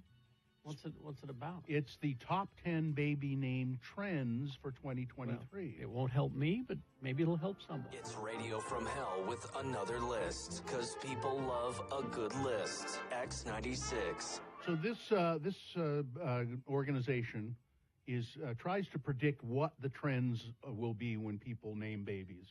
And so they have a list of 10 baby name trends that will influence parents' choices in 2023. The name of this company or group is called Nameberry, and their baby name expert is Sophie Kim. She said, we consider the newest names that have appeared on the charts, along with names being used by celebrities and other tastemakers who are often ahead of the curve on baby name trends. So it's like baby name trends, like there were a lot of Logans. Yeah. After Wolverine? Yeah, when the X-Men movies came out, and then there were Anakins. Yeah. So I'll just get right into them. Here are the categories. Okay. This first one, I don't get why they call it this exactly, but it's the maximalist names. Maximalist names. And parents in 2023 will lean into extravagance and drama, taking inspiration from old myths, pop culture hits like Bridgerton and The Witcher, and trending maximalist aesthetics like dark academia and Regenicor. Here are the names that they think will come from that. Okay. Amadeus. No, don't do that. Ambrosia. No. Cassiopeia. No. Persephone, Valerian, and Wolfgang. Category 2. That's a lot of heavy lifting for a kid with those names. Category 2, names that are so out they're in. Okay. Just as Stranger Things catapulted Kate Bush's song Running Up That Hill back to the top of the charts, the Netflix show might have a similar impact on baby naming. Okay. So look out for retro names like Blaine, Chrissy, Dallas, Ferris, Marty, and Penny. Marty? Mm-hmm. And my sister's name is Penny. Gilded names. Gilded. These are names with a bright feel, whether a direct nod to the metal gold, or maybe it's just sunny, but they're going to be gold names, maybe influenced by Harry Styles' hit song Golden. Okay. But here we go, gold names: Apollo, Golden. And there are Golden. Golden's those a are Utah Mormon, name. That's Mormon a very names. Utah Mormon name. Lucian. Lucian. I kind of like that. Lux, Marigold, and Soleil. Soleil? Soleil. Like Soleil Moon Fry? Like Band de Sun. Soleil. It means sun. Neo-cowboy names. Okay. Woody? Because of sci-fi Western Outer Range, other Yellowstone. So cowboy names. Yeah. All right. Some examples would be Abbott, Abbott. Boone, Don't do Boone. Dutton. Dutton. For Yellowstone. Yeah. Foster, Hawkins, and Wilder. Traveling light names. I don't know what that. Yeah. Are they short? Yeah. Yep. That's it. Okay. It's interest. There are interest in short names ending with a vowel or an I. Ending with an I. Okay. So names would include Esti, E-S-T-I, Callie or Kaylee. These all end in I. Lenny, Mary with an I, Nori, that's a Hobbit name, and Raffi. Raffi? Yeah. Raffi. That's not. He's that children's singer. And if you end some of those with an I, like Mary, your kid's going to hate you because they're going to be spelling their name every day, 3 times a day. Extra names. The letter X is a common factor in picking many names, the rising names on nameberry lists. Names with X endings or X in the middle. That's what the Angelina and Brad Pitt's kids are. They're all X names. Yeah. There's Bronx. Don't name your kid Bronx. Felix. That's all right. Huxley. Oh, Huxley. Huxley. Bring Daddy's slippers. Maxine. It's kind of an old-fashioned name. Yeah. Rex and Xenia. Adjective names. A lot of those are descriptive names like colors and so forth. Bright. Epic. Loyal. Wait a minute. You're naming your kid Epic? That's just saddling that kid with way too Now, what much. if it was, so it's Epic, but what if it was Epoch? E-P-O-C. Epoch. Loyal. Lucky. Again. Sincere. Sincere? And true. Oh, please don't name your kid Sincere. You might be able to get away with true. True is fine, but, sincere, that's... Grandpa names for girls. Okay. August. Frankie. These are... I like these. Georgie. I like these. Lou. All these are good. Ozzy. All these are good. And Rudy I for girls. I like all those. Okay. Somebody says, I'm a teacher. I already have several of these. Wolfgang is my favorite. He's adorable. And now I don't know why blue-green names, but it says blue-green names. People, parents take inspiration like from Azul? nature. Okay. Caspian. Yeah, these are all, Cyan. Yeah, these are colors. Yeah, emerald, forest, moss, and sage. And finally, mix and match names. These are names that there's a name, but then you add Lynn or Lay or Sin. So, Bowden, Bowen, Emberly. That's a Utah name. Yeah. Kelani, Romer, and Renly. None of those. Mostly I like the grandpa names. Yeah. And my wife points out nori is bad. Yeah, that's because that's seaweed. Yes, and it's also the name of in that new Hobbit thing on Prime. Yeah. It's one of the characters. Yeah. I like the blue-green names. Forest, Emerald. There are no flower names, are there? Flowers are out. See, I always like flower names for girls. I always think I like those. There's plenty of lilies. Yeah, there are. Plenty. There aren't many roses anymore. No. You don't encounter a rose. Not rose, and you certainly, I don't know if I've ever met a petunia. I don't know if I've ever met a petunia. I don't think I've met one. On this day. Yes. In 1964. Oh, really? Little Andy Bell was born. Little Andy Bell from Erasure. Oh. That was nice. That's one I haven't heard for a bit. He is adorable. All right. Is this sponsored? It should be. All right. And now, coming to you live and direct from Utah's broadcasting behemoth, Broadway Media, it's the entertainment world's most imitated game show, Beat Gina. I'm your announcer, Johnny Ola, and if I may, folks, yes, a personal story, okay, as told to me by Mrs. Ola, Lorraine. Lorraine has a friend named Yvonne, and according to Mrs. Ola, Yvonne always wondered why she was unpopular. And it was such a personal matter that my wife said it was difficult to tell her. But Lorraine finally worked up her courage and whispered to Yvonne, yes, hair under your arms is not only ugly and repulsive looking, but greatly aggravates the problem of body odor. Yes. And then Mrs. Ola told her of her own experience. I myself, said Lorraine, had a heavy growth of disgusting hair. I tried depilatory devices, she continued, evil-smelling powders, and painful electric treatments, even a razor. Shaving simply made the hair grow thicker. At last, I found New Veet, which contains Wenlow White. This dissolves the keratin in the hair and hair roots, thereby ending all superfluous hair troubles forever. And now my skin is so clean and white that no one could possibly suspect I was ever afflicted with that horrible, superfluous hair. And take it from a man, me, who has seen Mrs. Ola's underarms. Everything Lorraine says is true. New White Veet.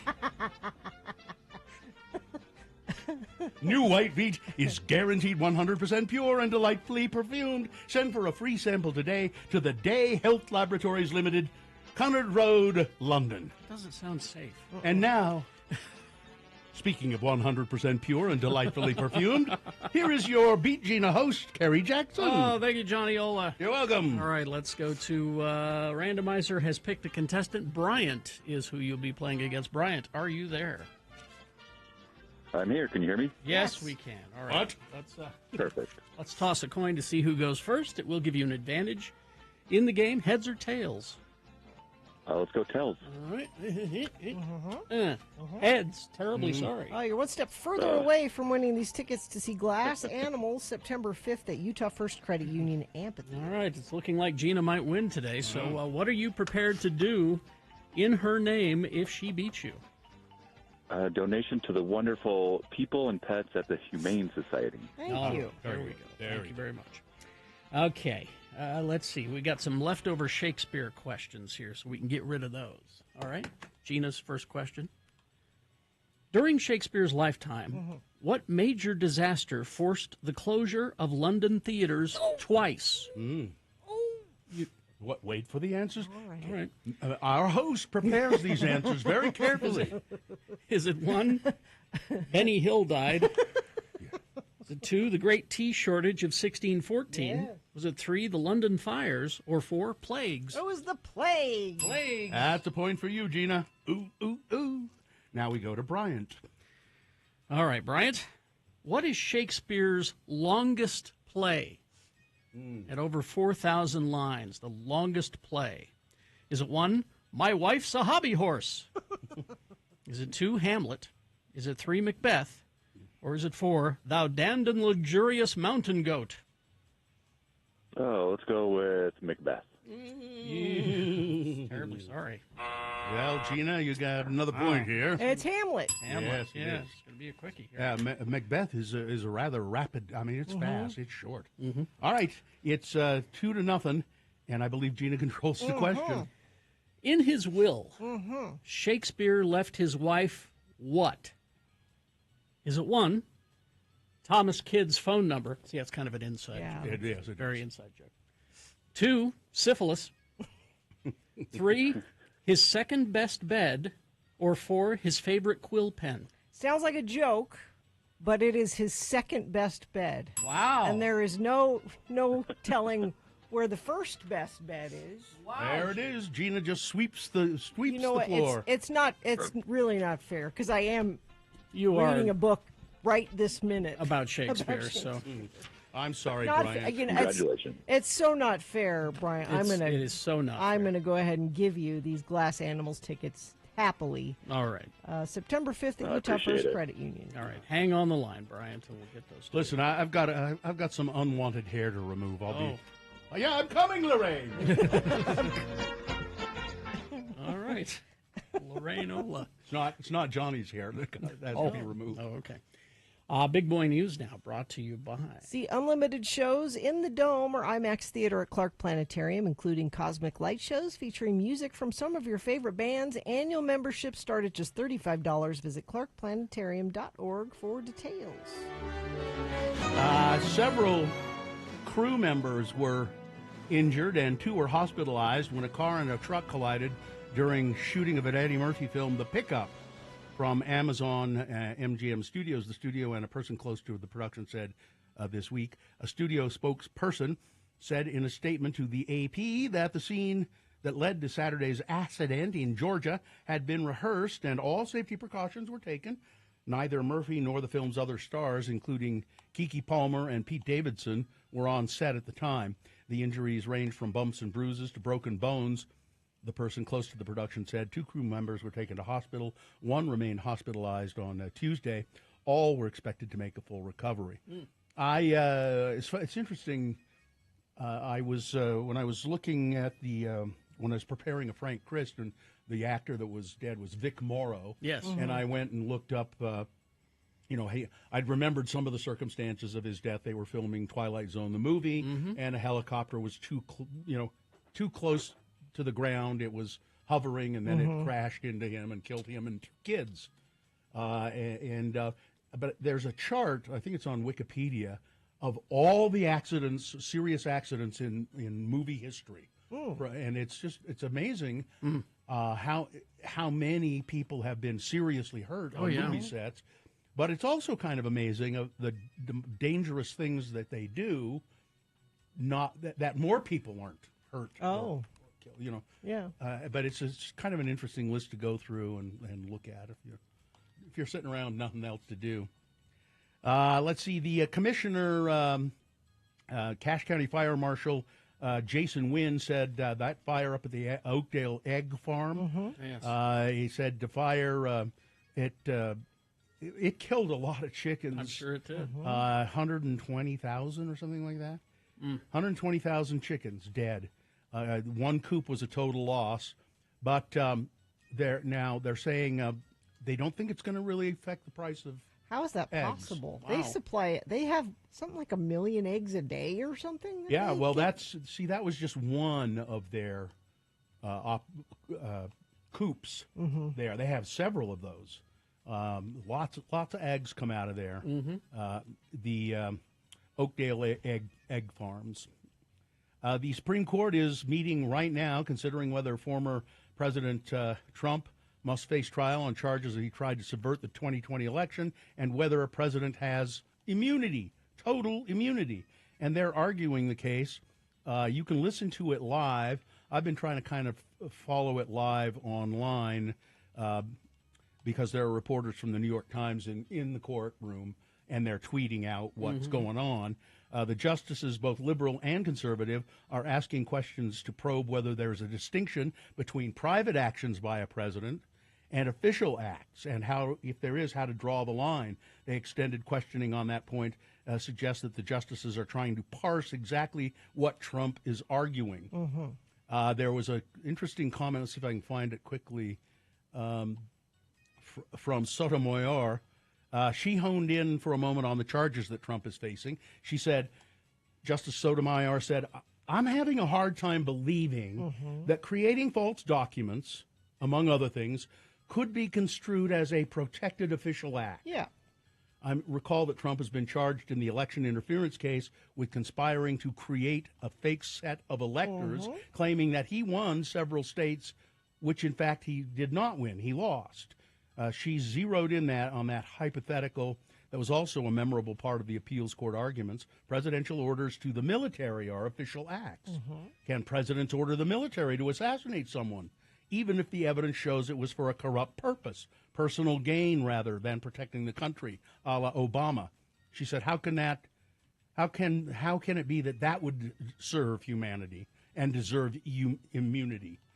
So they're going at it. I think they're just going to parse this to death, I think, and it's all about delay. They're going to delay it and delay it and delay it until after the election, and New York's highest court on Thursday overturned Harvey Weinstein's 2020 conviction on felony sex crime charges, a stunning reversal in the foundational case of the #MeToo movement. In a 4-3 decision, the New York Court of Appeals found that the trial judge who presided over Mr. Weinstein's case had made a crucial mistake, allowing prosecutors to call as witnesses a series of women who said Mr. Weinstein had assaulted them, but whose accusations were not part of the charges against him. So it's not that he didn't do it, it's that there were too many other women that also said he did it. Citing that decision and others it identified as errors, the appeals court determined that Mr. Weinstein, who as a movie producer had been one of the most powerful men in Hollywood, had not received a fair trial. The 4 judges in the majority wrote that Weinstein was not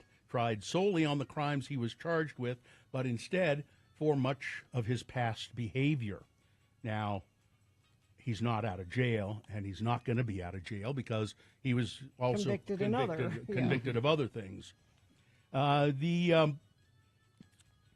see. Arizona.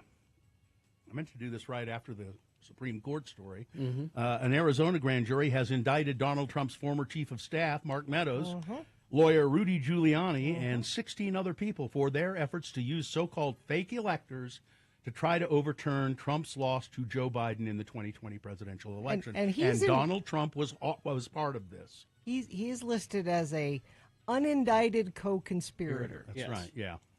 Trump has argued that he can't be prosecuted for acts he committed while serving as president. The U.S. Supreme Court on Thursday will hear arguments on, well, they're hearing it now. Right now. Can they not see how absolutely absurd this is? This is we're in Wonderland all of a sudden, where down is up and up is down. It's absolutely patently absurd. I mean, they got it on video doing it.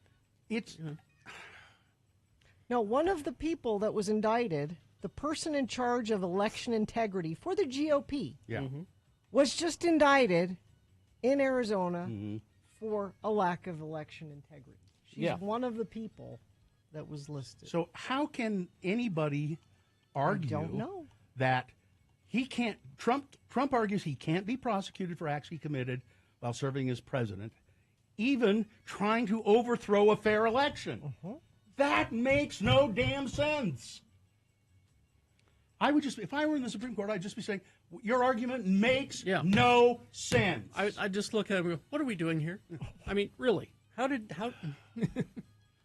A man at a Republican event in Maryland, February 2024, Derek Evans, taking part in the January 6, 2021 assault on the U.S. Capitol, joining hundreds of other Trump supporters who refused to accept his defeat. And now Mr. Derek Evans is campaigning to serve in the very legislative body he was targeting that day. He's not alone. Across the United States, around a dozen people who were involved in the siege of the Capitol have sought or are seeking to hold local or national office this year. Evans is running in his state's Republican primary for a seat in the U.S. Congress.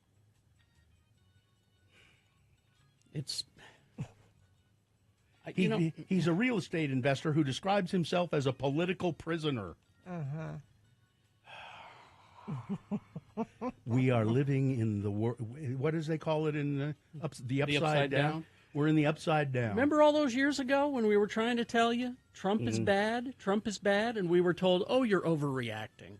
No, everything that we predicted has come true. And you didn't like the email lady, you know? Yeah. So Good news, Gina, for you. Tinder is launching a new feature called Share My Date. I don't know why. That'll make it easier for you to provide your friends and family with information about date plans that you have. I am a happily married woman. Oh yeah, that's right. I forgot. You don't bring that up enough.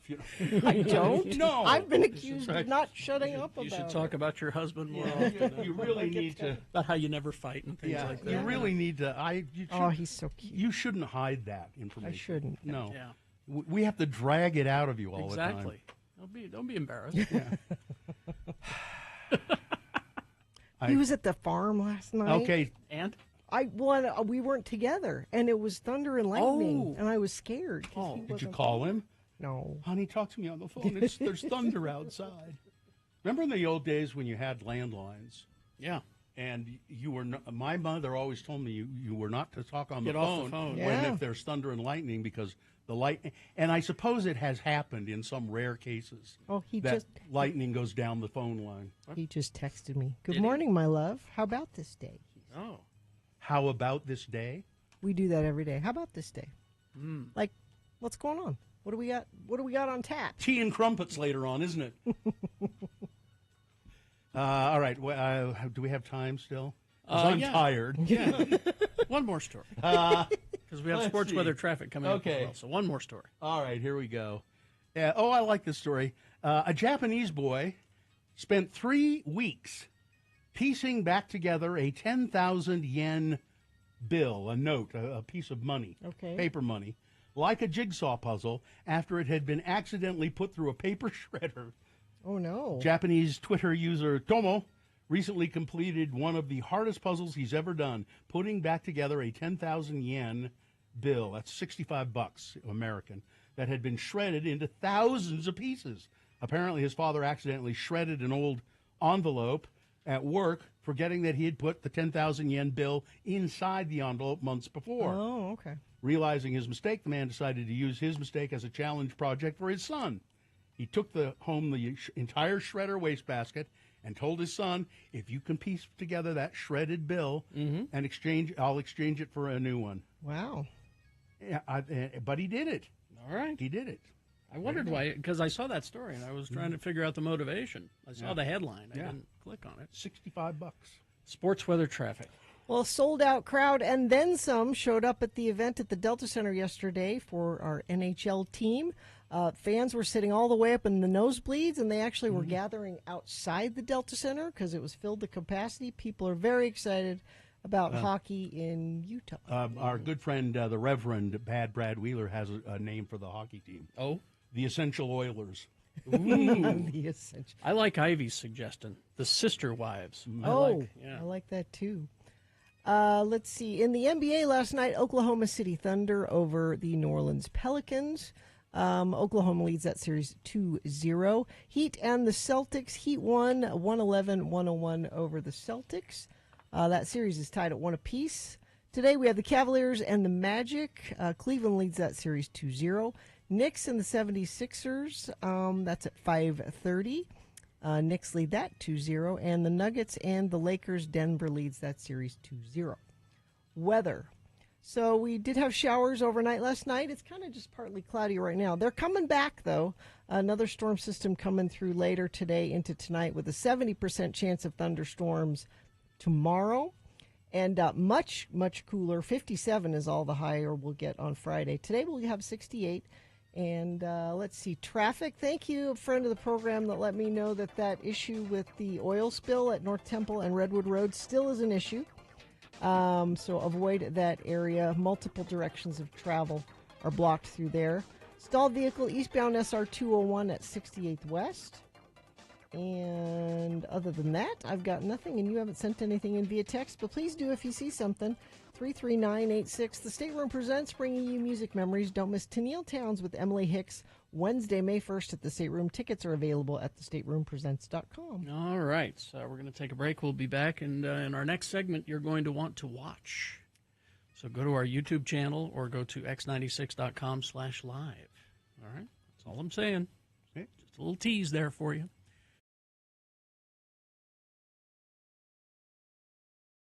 Listen, I got this bag here. What do you got?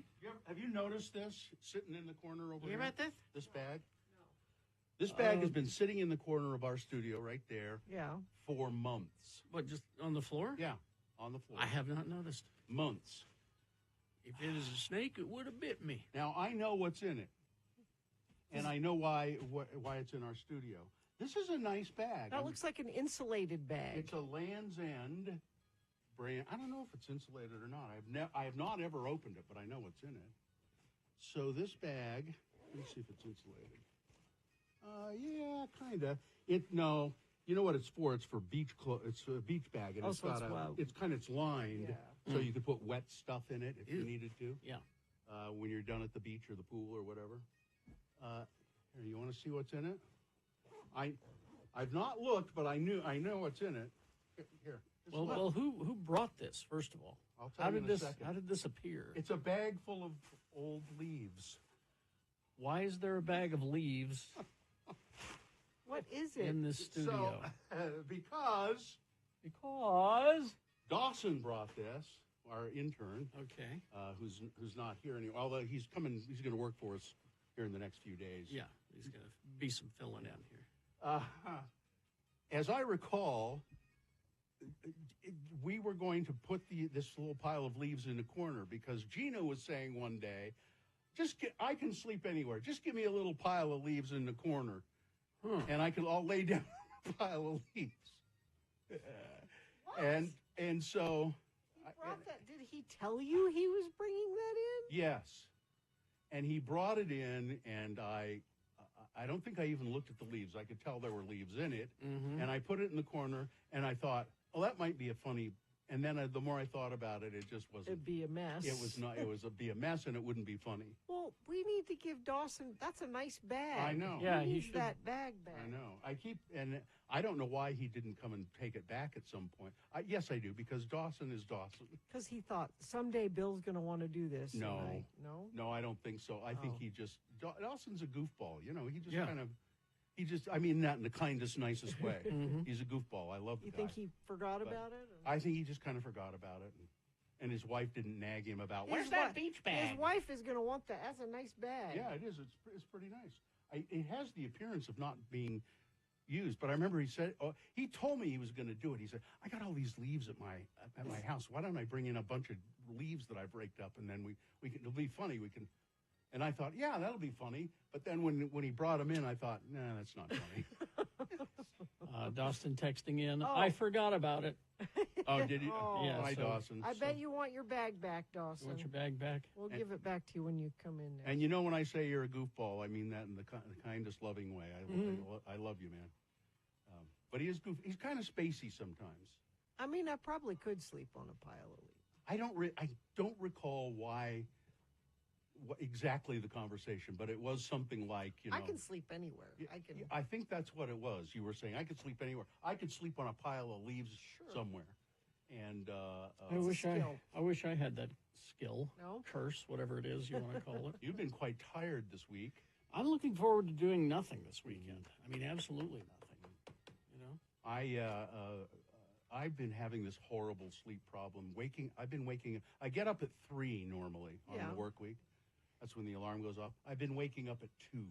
That's annoying because that's too do I just want to get up? Exactly. What do you do? Like if you wake up at midnight, you're like, I can go back to sleep and I have time. But when you're that close to the time you're supposed to wake up, usually I can go back to sleep a little bit, but it's a restless kind of. And then do you check the time? Yes. Like because you keep thinking, it's even though I know even though I know my alarm is going to go off, I still am checking the clock.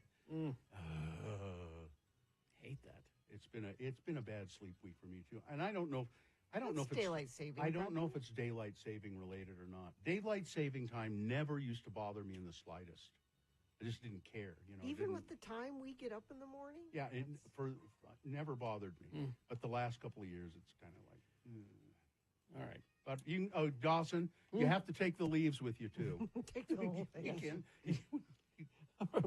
You can get the bag, but I'm keeping the leaves.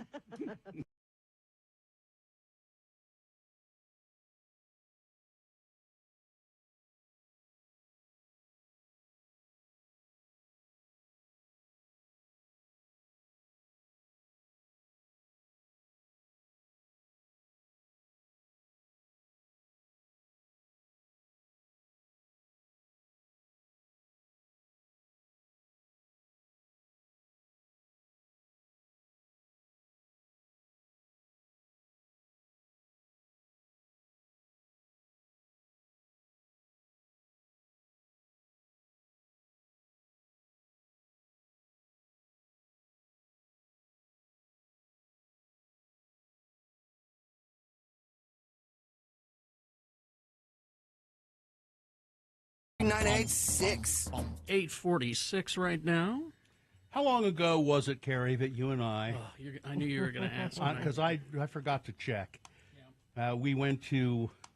Carrie and I went on a road trip to Las Vegas. It was just you and me. Yeah, just two of us. I think we went in my car.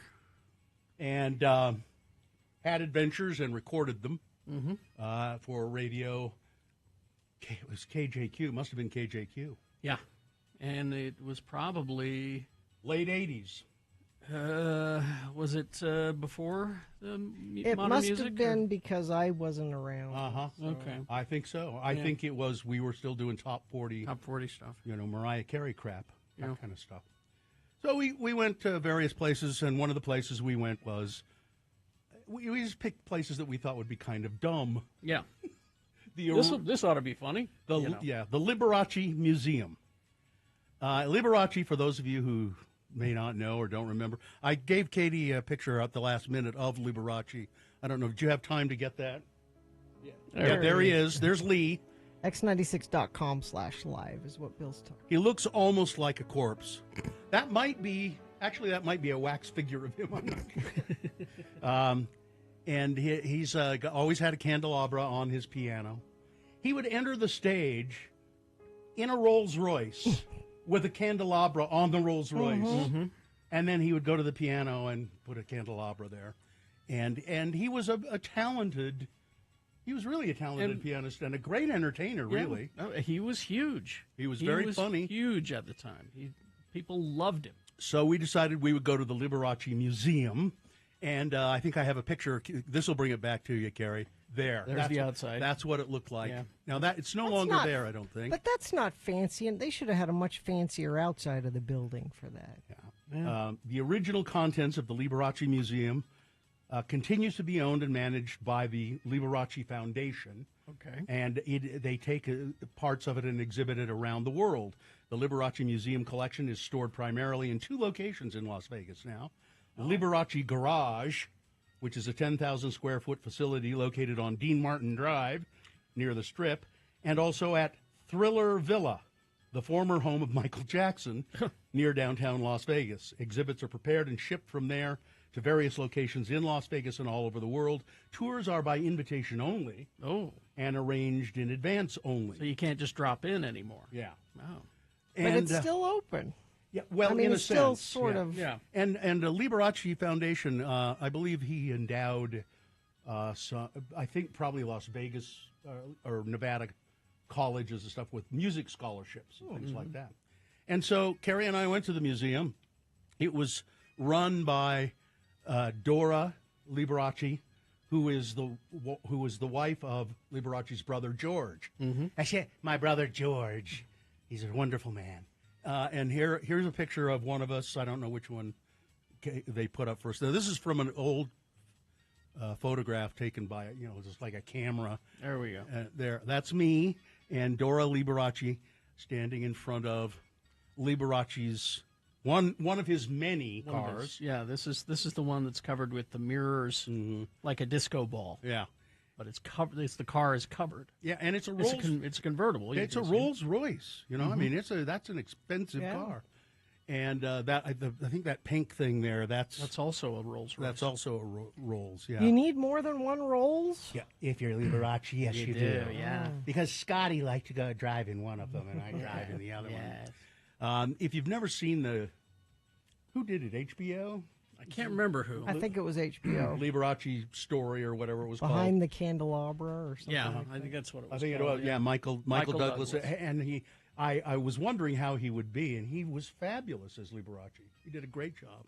I think he won an Emmy for that. Might have, yeah. And then there's a picture of Carrie standing. Now I don't know exactly. I can't remember. As I recall, this is the world's largest rhinestone. Oh, that's right. Yeah. In the glass case. In a case. He owned the world's largest rhinestone. Yes. You can see it. My hand is gesturing toward it. And I like that both of you guys dressed up and wore a jacket. Suit jackets. You wanted to pay respect. Yeah. Respectful. The Liberace Museum. So it's just a little glance into the past.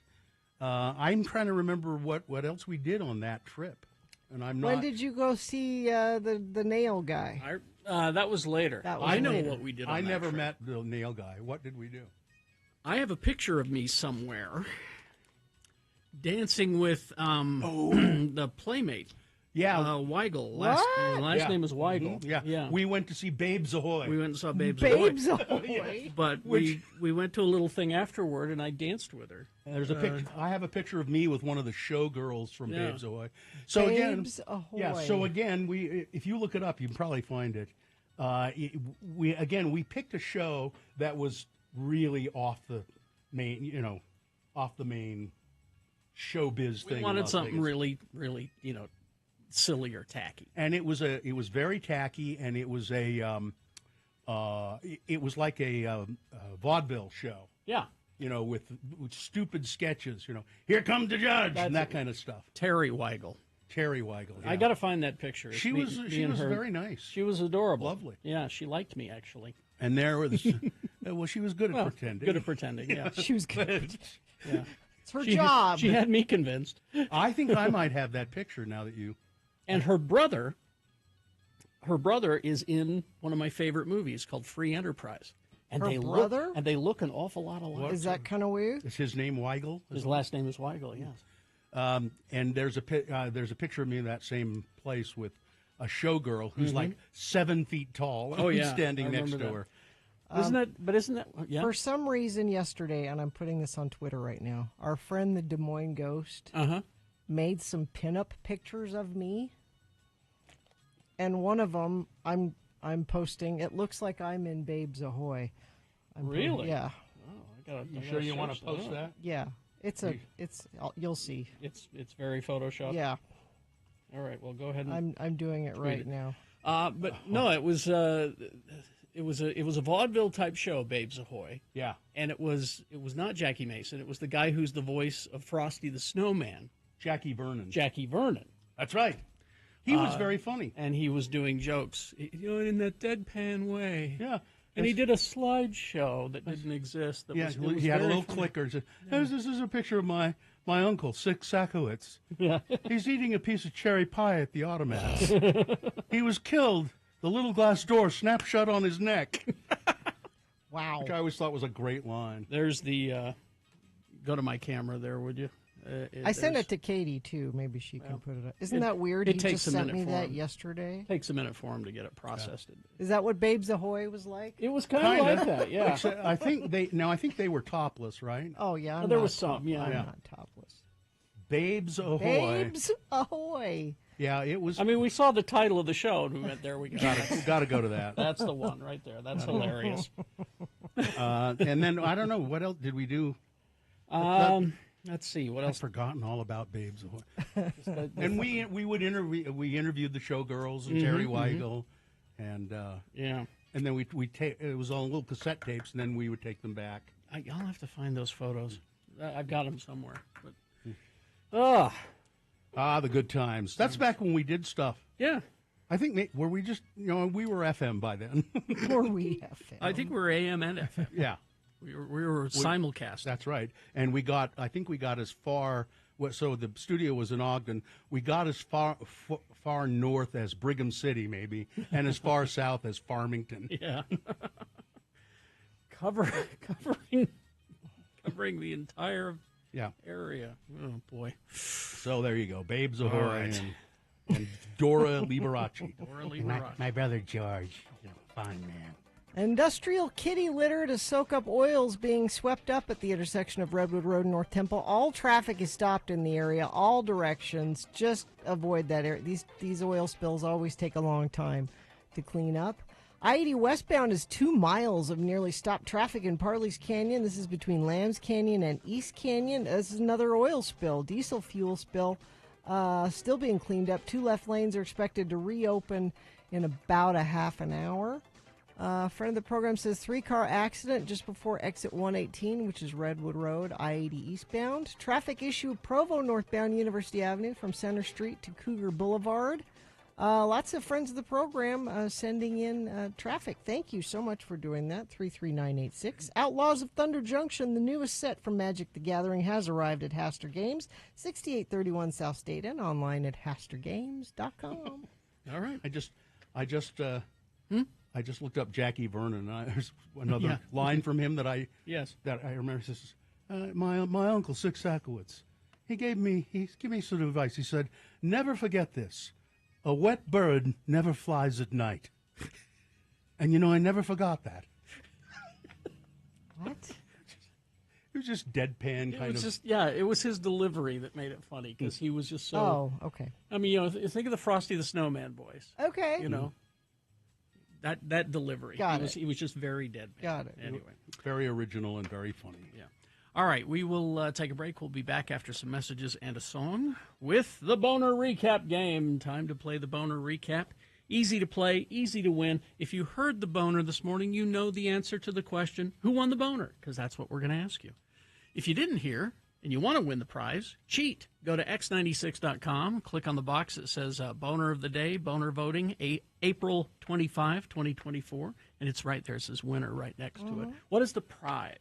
Tickets to see Imagine Dragons October 11th at Utah First Credit Union Amphitheater. This is winning them before you can buy them. They go on sale tomorrow at 10 a.m. Imagine Dragons tickets. All right, so that's 877-602-9696 for the Boner Recap game.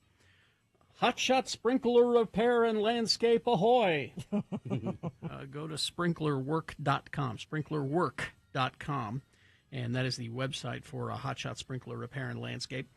Spring is here. Summer coming fast. You probably haven't turned on your sprinklers yet because you probably don't need to yet. No.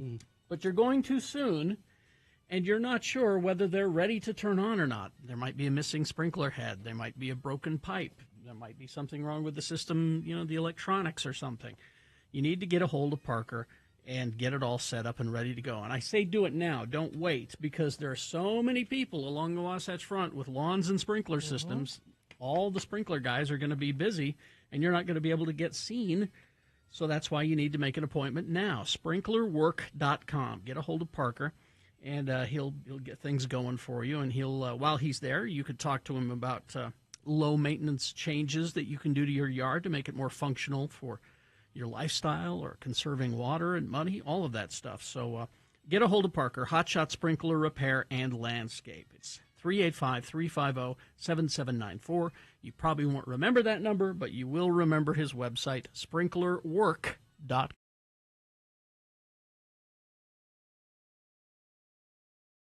Hey, listen, I have a list here I think you might find interesting. Really? Yeah, I do. I think it might be quite instructive. Okay.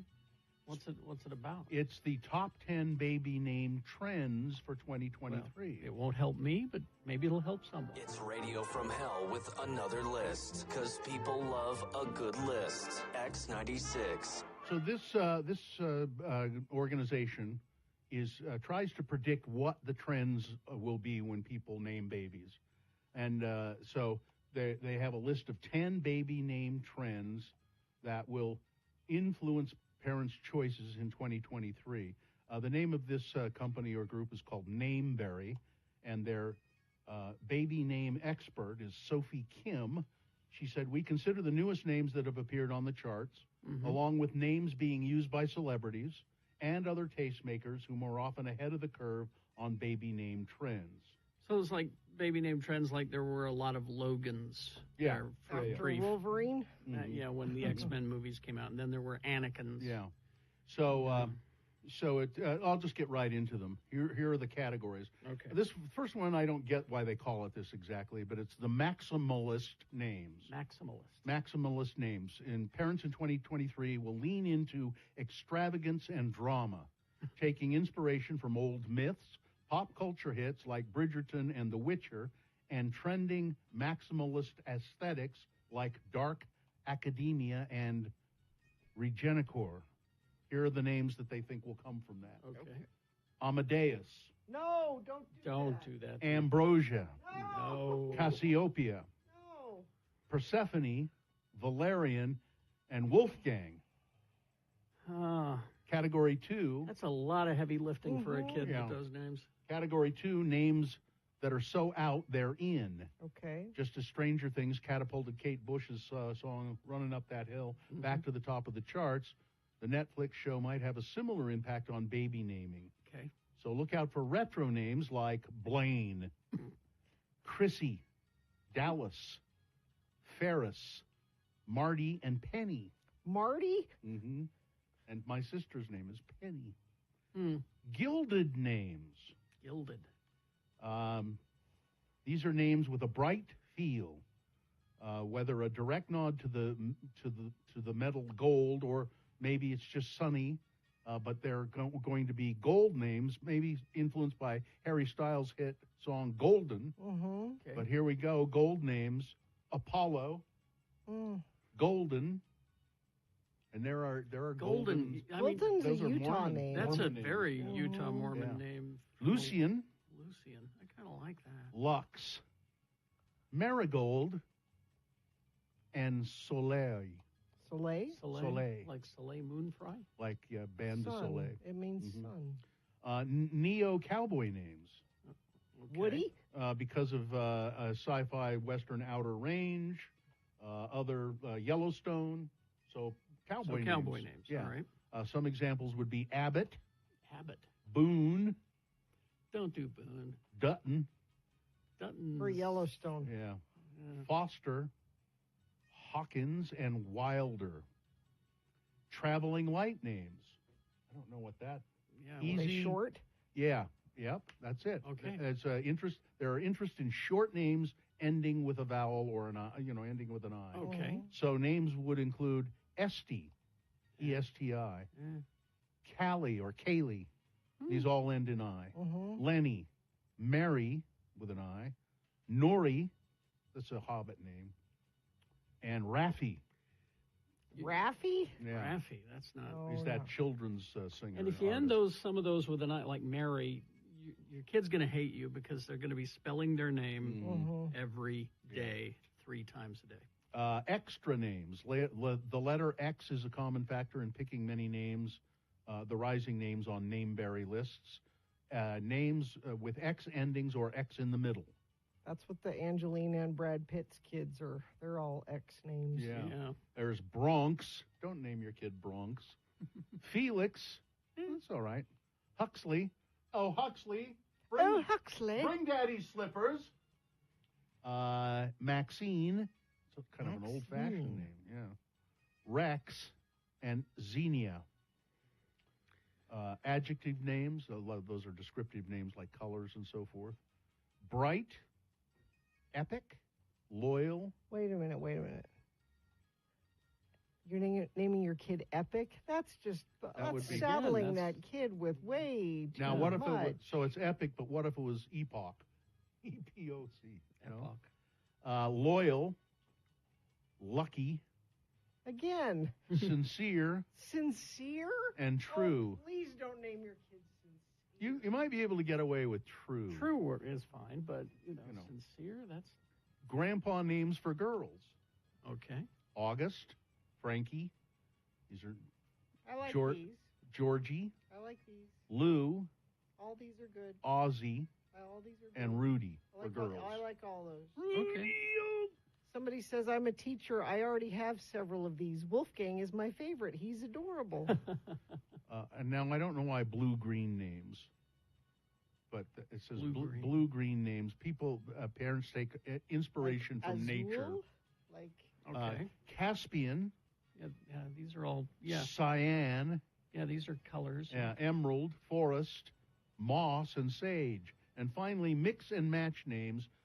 These are names that there's a name, but then you add Lynn or Lay or Sin. So, Bowden, Bowen, Emberly. That's a Utah name. Yeah. Kilani, Romer, and Renly. None of those. Mostly I like the grandpa names. Yeah. And my wife points out Nori is bad. Yeah, because that's seaweed. Yes, and it's also the name of in that new Hobbit thing on Prime. It's one of the characters. Yeah, I like the blue-green names. Forest, Emerald. There are no flower names, are there? Flowers are out. See, I always like flower names for girls. I always think I like those. There's plenty of lilies. Yeah, there are. Plenty. There aren't many roses anymore. No. You don't encounter a rose. Not rose, and you certainly, I don't know if I've ever met a petunia. I don't know if I've ever met a petunia. I don't think I've met one. There you go. Enjoyed another list with Radio from Hell on X96. Dash on there? No, I didn't see Dash. Dash O Pepper? No. That's my name.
Big deal that John is listening in Glendale right now.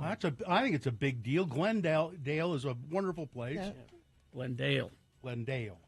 I picked that one because it's 67th birthday. David John Haskins, David J. of Bauhaus and Love and Rockets. I picked that one because it has a hefty bass line in it. Yeah, thank you. So there you go. On this day kind of thing. 9:09 right now. And, oh, look, it's time for this. The Boner Recap. All right. Do we have somebody to recap? Let's see what the randomizer has picked. John on the phone. John? Hi, John. Hey there. How you doing? Good. Where are you calling from? Ogden. All right. Best town in Utah. You bet. Ogden's awesome. I'm an Ogden boy, you know. Ogden is awesome. I do. All right. John, did you happen to hear the Boner candidates earlier? I did. All right, this will be easy for you. And what will John win when he tells me who the winner was? Well, it's an exciting prize because it's also a win it before you can buy it. It's tickets to see Imagine Dragons October 11th at Utah First Credit Union Amphitheater. They go on sale tomorrow at 10 a.m. for everybody other than John, of course. Nice. All right, John. Nice. Let me recap these for you, and then you tell me the winner, and you're on your way to Imagine Dragons. Number one was... Thank you. You're welcome. Number one was, well, the Vice Grips did a fine job of steering the car. This was in Canada. Guy was driving erratically. The Mountie pulled him over, went to talk to the driver behind the wheel, but there was no wheel. There was no steering wheel. He had Vice Grips, and he was using that to steer the car. That was number one. Boner candidate number two, that isn't Dad. A family in Quebec is looking for answers and the body of their father after discovering that their father's remains did not make it to Canada from Cuba, where he died while on vacation. They instead, the officials in Cuba, sent the remains of a different man. And they have no idea, the family has no idea where their father's remains are. And Boner candidate number three, dude was taking too long in the can, so I choked him out. This is the story of a guy in Ogden, which is awesome. He was torqued, man. That a guy was taking too long to use the bathroom in the Maverick up there, and when the guy came out of the bathroom, finally, this other guy grabbed him in a chokehold and choked him out. He could have killed him. Yeah. He didn't, but they had to call. He said, by the way, he said to the clerk, "If you weren't here, I would have killed him." Wow. All right, those were the three candidates. Who was the winner, John? I voted for number 2, but the local boner number 3 won. Yeah, I would have also voted for number 2, but number 3 did in fact win pretty handily. There you go. All right, John, congratulations. You're going to Imagine Dragons. Oh, that is awesome. Thank you. You're welcome. Hang on, Katie will get some information from you. Just hold on for a second. There we go. Yeah. It's been a long. It's been hard to get back into the groove. You're still recovering. Yeah. Yeah. Even when the COVID virus leaves your body, it leaves behind certain little gifts. Yeah. Mainly just and it gets a little better every day. Mm-hmm. Little congestion right there. I was kind of struggling with it earlier this morning, but now it's fine. If I keep remembering to drink a lot of water, fluids, that helps. Fluids. But just get your vaccinations and wear a mask. I still have not gotten the COVID. I think someday they're going to discover that there are people that just, for whatever reason, genetic makeup or whatever, just can't get it. Hasn't there been some evidence that there are people who get the virus but do not experience any? Yeah, and maybe I have had it and did not know I had it. But I have never, in all of the dozens of times I have tested, which makes it dangerous because if you don't, you know you have it, you could have it and be spreading it. Yeah. Mm-hmm. Like I was worried about giving it to you guys because I think the day before I was really sick and tested. I think the day before we had that meeting in that small office, and I was worried. Yeah, I was thinking about that too. I was worried. I thought, oh God, please, no, please. Well, we're okay. But and apparently I was not.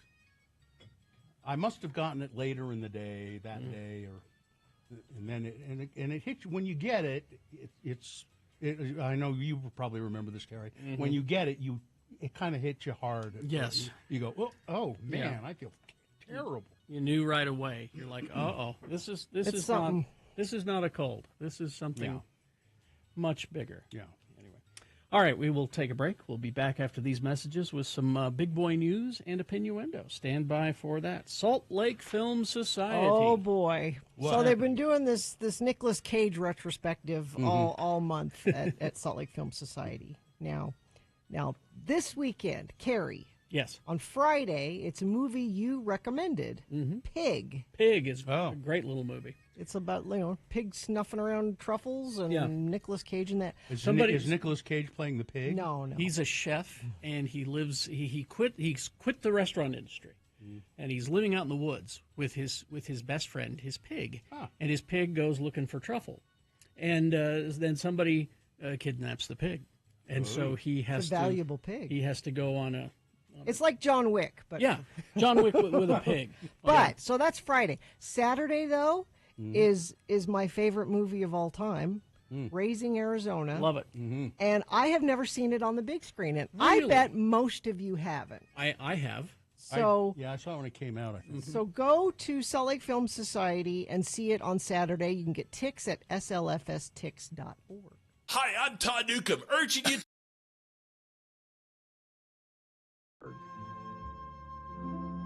There was a boy, a very strange and chatty boy. Yes, that boy, Kyle Brown, longtime friend and participant on the Radio from Hell show. We've known Kyle since he was a high school kid, and now he's, I believe, in his 50s. And he has contributed a lot to our show over the years. We discovered that somebody told us Kyle was ill, and it is true. He has ALS, which is fatal. And he's unable to speak very well anymore. But he's been sending us letters on a weekly basis to let us know how he's doing. And here is the latest letter from Kyle Brown. I titled this one, "What a Difference a Year Makes." 1 year ago this weekend, we moved into our home. 1 year ago. I packed boxes, loaded our trailer several times along with the vehicles, unloaded at the new home. This will sound pompous, but I did the lion's share of the work. I say this because now, 12 months later, I can't stand up without assistance. I can't carry a box, and I can't go up or downstairs. Because of this, it seems like forever ago that we moved into this home. It was mid-March and beautiful spring weather. I wore a T-shirt or a sweatshirt to move us. This year has been a long snow season, and I hate the cold and snow. I haven't been out in the sun in months. I can't wait to be in the sun. In the summer, I used to get a drastic tan or burn line on my thigh and my upper arms from my bicycling outfit. And I would start working on it in March. And by June, at the beach, I looked ridiculous. Yes, that didn't bother me a bit. But now, I don't even want people to watch me eat. I spend most of my time in our bedroom because I sleep there and my desk is in there too. I go to the kitchen to eat once a day because I only eat one big meal a day. I kind of avoid coming out when our kids are around because I think I make them uncomfortable. Our home is slowly accumulating cripple assistance items. First it was a cane, then 2 canes, then a walker, then a handle in the shower, and braces, and a wheelchair, and rails on the toilet, and all these things that should be in an old folks' home or an assisted living facility. Not my home. It's humiliating to have that equipment, and I have the fewest items I can get by with, and I hide them as much as possible from our kids. I could probably use more equipment, though. Yep, 1 year ago, I spent the summer working in the yard, building a shed, painting the entire house, finishing off 2 bedrooms. I ran the electrical. I added a circuit to the electrical box. I did it all. And now I can't get a drink out of the fridge or put on a shirt. Go outside and sit in the sun on your porch or a park sometime soon. Until then, find me on YouTube. Search Mr. 2 ALS. See my pizza party. And see why I'm married. I don't know. I haven't looked. Cheers, everyone. I've retweeted it a couple of times. I don't know what he means. See why I'm married. Well, just because Colleen's in the videos. Just because she's so beautiful. Well, no, not just. I mean, she's gorgeous, yes, but she's uplifting and charming and yeah, helpful. Yeah, I'll see if I can find his latest video and I'll retweet it. Okay. They're pretty funny. I mean, they're like the letters. Yeah. They're like that. Yeah. I haven't. I think I watched one where Kyle was driving. I was supposed to go driving with him, and then what was it? I got RSV and couldn't go. Oh. You know, I was feeling, and by the time I got over that, he's now no longer able to drive. Can't drive anymore. Yeah. So yeah, his videos used to be him driving, and now it's her driving, and he's in the passenger. Oh, maybe I'll go and sit in the back seat. Yeah, there you go. That'll be fun. Yeah. Anyway, that's the latest from Kyle Brown.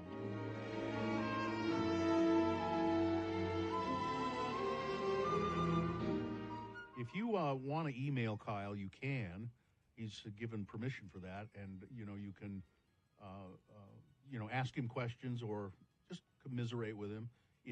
I'll tweet this. I have before, but I'll do it again. It's krb76@hotmail.com. Undercover as a 13-year-old. Yeah. Mm. Yeah. I said Bob Seger in my head too. I blew it. All right, 9:21 right now, and it is time for Big Boy News and Opinioendo, brought to you by Dr. Cobble's aesthetics team focused on 3 skin therapy devices for younger, healthier skin. See for yourself. Go to canyonsmedical.com, click on the services tab, and it'll give you all the information there. 9355 South 13th East in Sandy. Supreme Court meeting right now in its last argument of the term, considering whether former President Trump must face trial on charges that he plotted to subvert the 2020 election. The court's answer to the question of whether Trump is absolutely immune from prosecution on those charges will be a major statement on the scope of presidential power. Depending on its timing and content, the decision will also help determine whether Trump's trial will start before the election, in time to let both jurors and voters evaluate the evidence that Jack Smith, the special counsel in this case, seeks to present. So the arguments are going on live right now, and that sniveling little brat Justice Kavanaugh, Brett, I like beer. Just dropped a bit of a bombshell. What? Saying that the main fraud conspiracy statute that Trump has been charged with in this case, and then it gives the bill number, the law number, is written so vaguely that an aggressive prosecutor could use it against future presidents in a very broad way. That's not good. Dreeben, who is the government's lawyer, says that there are some core constitutional functions of a presidency. He cites the pardon power, the power to recognize foreign nations, the power to veto legislation, and the power to make appointments. Those powers that Congress cannot regulate, so criminal statutes cannot be applied to such actions. Justice Gorsuch declares that is essentially immunity for some official acts. It's the whole thing should be easy, over and done with. But we've got a GOP run and bought Supreme Court. Well. Let's. Olympic figure skater Christy Yamaguchi. Yes. Being honored with her own Barbie doll. Ah, cool. This comes ahead of Asian American and Pacific Islander Heritage Month in May, as well as the upcoming Summer Olympics in Paris. Mattel said that Christy Yamaguchi Inspiring Women doll honors the gold medalist for her achievements both on and off the ice. If you go to x96.com/live, the one on the right is the doll. The one on the left is the real Christy Yamaguchi. Oh, thank you. I was confused. because the doll is really... That's got her exact outfit on. Yeah, pretty cute. Pretty spot on. Mm-hmm. Mattel said that so she was the first Asian American to win a gold medal in figure skating, and she also has authored several best-selling children's books and is a fierce advocate for early childhood literacy, according to Mattel. And I don't see any reason to say that's not true. No. On Wednesday morning, President Biden signed into law a national security bill that would force TikTok to be sold by its owner, ByteDance, or face a possible ban in the United States. Minutes later, TikTok CEO Xiao Zichu responded with a video posted to the platform declaring, "Rest assured, we aren't going anywhere. Make no mistake, this is a ban on TikTok, and a ban on you and your voice," Chu says in the video, meaning you users of TikTok. Mm-hmm. Politicians may say otherwise, but don't get confused. The legislation signed by Biden gives ByteDance 9 months to sell TikTok, with a possible 3 months extension if a sale is in progress. It would also keep ByteDance from controlling TikTok's algorithm, which is credited with helping the app rocket in popularity. In the video, Mr. Chu suggests that freedom of speech will be the company's argument against the ban, saying that the bill becoming law is a disappointing moment but does not need to be a defining This one. is one of those instances where every single person that has been privy to the security information, the secret security information about this, has said, oh, yeah, this is bad. And this is there are some certain times with our government, I think you need to go, they know things that we don't know. And if they all unanimously agree that this is dangerous, I think we need to pay attention to that. Yeah. And, he's got a lot of gall talking about freedom of speech when China, I think they don't allow Facebook, and there's another one, and X, Twitter. I think they've said you can't use it in China. So Keanu Reeves is the latest star to join Sonic the Hedgehog 3. The John Wick star heading to Sonic the Hedgehog 3. He'll be voicing the popular character Shadow. Multiple sources tell The Hollywood Reporter. The news comes on the heels of a jam-packed CinemaCon presentation from Paramount last week when the studio debuted the first footage for Sonic 3. This included the revelation that Dr. Robotnik will be Jim Carrey, is depressed and out of shape after the events of Sonic 2, but gets his groove back thanks to creating Shadow the Hedgehog, a character first introduced in the video game in 2001 Sonic Adventure 2. A lot of money being made by these folks. Cinemark being sued for allegedly shorting customers on beverages. Uh-oh. Are they're putting too much ice in there again? Is that what they're doing? Shrinkflation has come for Cinemark. The lawsuit filed in a Texas federal court claims Cinemark's 24-ounce cups aren't true to size. They are not really 24 ounces. It's the shrinkflation. Yep, you can only hold 22 ounces of liquid, but they are billed as 24 ounces. Oh. It claims that the alleged deception is part of a systematic packaging and pricing practice, rather. Yep. For theaters, roughly half the money from ticket sales go to studios, while they get to keep all the money from food and beverage sales. Exactly. Struggles in recent years to fill empty seats have pushed them to reimagine concession offerings and pricing, which propelled Cinemark in 2023 to record its highest concession sales of all time. And that part of that is because maybe because they've been shorting people. Let's see. The staffers who are unionized with the Writers Guild of America East are alleging that management has engaged in intimidating behavior and encroached on their rights to discuss the working conditions with their union during break periods. Who is management? Well, they're going after iHeart. Good. They filed a charge with a National Labor Relations Board, claims that iHeartMedia has violated some section of the National Labor Relations Act by restricting protected speech, by engaging in intimidating conduct, and by interrogating employees about their support for the union. Really? In its interactions with the iHeart Podcast Union. So this is podcasters in specifically. Yes. The iHeart Podcast Union, affiliated with the Writers Guild of America East, represents around 100 producers, editors, researchers, and hosts who work on titles including Stuff You Should Know, which is a perennially popular podcast, Behind the Bastards, I don't know that one, and Atlanta Monster, which I listened to part of but didn't finish. It's about that guy, Wayne, what was his name? He's in prison now, but all the disappearance and murders of children in Atlanta. Yeah. iHeart Podcast Division also in a little bit of trouble as far as the Ted Cruz podcast goes. Oh, really? Why? Apparently there's tell. Apparently there's some. I'll have to read the article.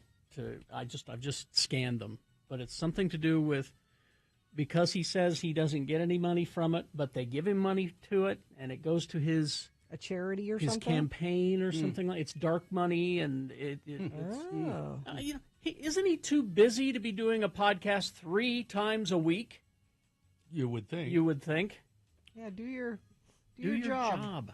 Prior to carving out his own legendary career as drummer of both Soundgarden and Pearl Jam, a teenage Matt Cameron played in a Kiss cover band. Like you do. Sure. Unfortunately, paying musical tribute to his rock heroes led to a cease and desist letter from Kiss. Nobody's confusing you with Kiss. Cameron and the rest of Pearl Jam were recent guests on the Howard Stern Show, promoting their new album Dark Matter. During the visit, the drummer shared his Kiss story, which also involved meeting Paul Stanley.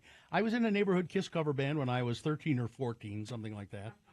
We played local high schools, keggers, whatnot, and my dad was friends with the head of the Stagehand Union in San Diego. So when Kiss was playing there during a live tour, that was in 1975, we got to go see Kiss do a sound check at the San Diego Sports Arena. So I brought the 2 guys I was in the Kiss cover band with, Tim and Dave Mahoney, and we brought our photo album from our stupid Kiss cover band to meet Paul Stanley, and we got a photo with him. And we were like, hey, man, we're in a Kiss cover band. Yeah. Here's our stupid little photo album. Cameron then continued, cut to 4 to 6 weeks later. We get a cease and desist letter from O'Coin Management. We were big Kiss fans, and Kiss used to put the logo from O'Coin Management on their albums. So before we opened the letter, we were all excited, like, oh, wow, we're getting a letter from O'Coin Management. We've made it, man. It was a cease and desist letter from Kiss. You made it all right. Nobody was mistaking this teenage cover band for Kiss. You leave them alone. God, what turds. Cease and desist. Seems to be a bit much, doesn't it? Yeah. Weather? Weather is so that storm blew through, and now it's just kind of partly cloudy. It's coming back. Around 2:00 this afternoon, we might start to see showers again. 70% chance overnight tonight. Into tomorrow, 90% chance of showers tomorrow, and much cooler. Today, 68 for a high, tomorrow, 57. Stay down in the 50s for most of the weekend with rainy days expected all the way through till Sunday. Then things start to warm up again for the first part of next week. Experience the magic and enchantment of Cat and Cauldron, your premier destination for all things occult and metaphysical in Taylorsville, catandcauldron.com.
6. All right, 9:37. And I know you said you had a list, Gina. I do. But I remember early this morning, you said you had a surprise. Well, did you already give me the surprise and I didn't notice? Save it for. I'll do it tomorrow. I don't have it ready now. I didn't. Oh, so it's not something to eat. No. All right. Well, then I don't care. I mean, it is. What? In a way, something to eat. Well, then I'll start to care again. All right. You'll have to listen tomorrow. Okay. So instead, you have a list? Yes. I'll listen tomorrow. It's Radio from Hell with another list, because people love a good list. X96. Now, yesterday we were talking about how weird and inappropriate it is when you take pictures, like selfies with someone in a casket or someone dying in a hospital. Yeah. It's weird. It is. I think so. Disrespectful. But it made me think about other things, and there's a list for every. Sure. And this is the top 15 things you should never do at a funeral. I'm going to guess I've done most of them. Never do at a funeral. Number 1, being late. Oh, yeah. I've done that. I'm going to be late. I'll probably be late for my own funeral. Hey! It is hard enough dealing with having a funeral for a loved one, but watching people come in, it'd be better if you didn't come. Traffic was bad. Yeah. What can I do? Dressing inappropriately. Yes. Now, you don't have to wear black. I but thought it was a costume party. Haven't you ever been in a funeral and people are dressed like they're going to a club after? Mm-hmm. No, I mean, they get dressed up for the club. I mean, wearing pajamas and slippers. These are people with T-shirts. We're going to a Hawaiian party later. Yeah, or ball caps. Yes. No ball caps all the time, at a funeral. Yeah. It's one of those things where if you're not going to dress up for that, are you ever going to put on nice clothes for anything? I don't have any nice clothes. You have something that's nicer than a T-shirt. Being on your phone. Yes. Now, I'm not even just talking about talking on your phone, sitting on your phone and scrolling and pay attention to the speakers. Pay attention to the service. I'm not dexterous enough or limber enough to sit on my phone and then scroll through it. Talking during the service. Yes. So far, you're hitting all of these things happened at my father's funeral. Really? Yeah. So far, you're hitting them all. And it's hard enough for the family without, and I'm sure, Carrie, periodically throughout the funeral, you were irritated about these things. Mm-hmm. Does it anywhere say there, don't show up drunk? Well, let me see. We're not to the end of the list yet. If it says that, if it says don't show up drunk, I won't hold any truck with this list at all. Bringing uninvited guests. This isn't a +1 situation. Or funeral tourism. I don't know why you would do that anyway. Yeah, this one I don't know. You want to be my date to the funeral? No. This one I may have happened at my father's funeral. I didn't notice it. Yeah. Let's see. Bringing flowers when the family has specifically said, in lieu of flowers, please donate to. I think every funeral I've been to, there has been some, in lieu of flowers, and there's still flowers there. Still flowers, This says, failing to follow the procession etiquette. Funeral procession is a significant ritual, pays respect to the deceased, involving specific traditions, such as driving with lights on or maintaining a close following distance. If you're part of the procession, make sure you are doing those things. I know that the funeral directors take great pains to remind everybody, you don't have license to go through red lights and stuff. You have to follow traffic laws. Because a lot of people think, hey, I'm in a funeral procession. Everything will stop for respect seating arrangements. Sometimes they're very specific about.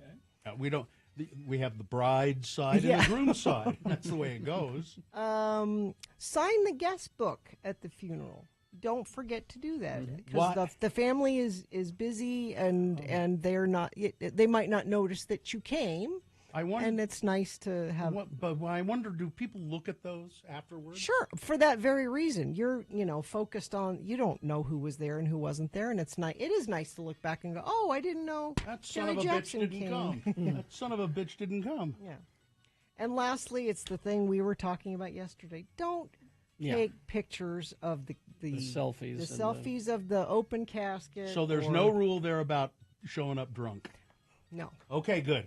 Now, a lot of times, and I get this, the family isn't all together in one place, dressed up at the same. It's like you go to a wedding and this happens, and a funeral. Now, if you want to take a family picture, I get it. Not in front of the casket. Not in front of the casket. Go somewhere else and take a nice picture of the family. All right. Fine. We hope you'd enjoyed another list with Radio from Hell on X96. But there was nothing there about showing up drunk. No. So you're okay then. You're good. All right. We will take a break, play a song for you, and back crawling towards the exits coming up. Stand by. X96 is the home of Radio from Hell in the Morning with Carrie, Bill.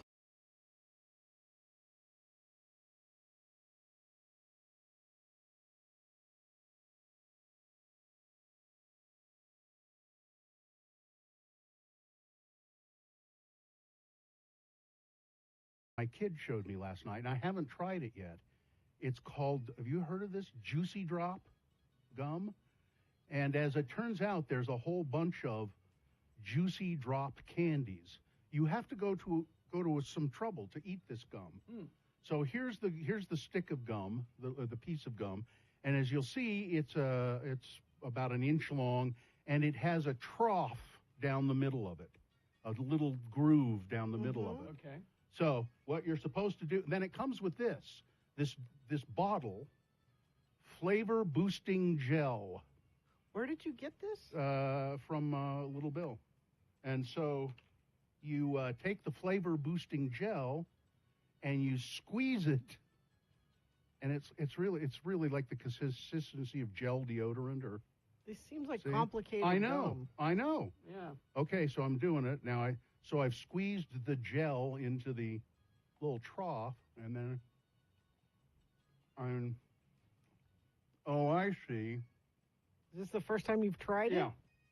Yeah. Oh. What?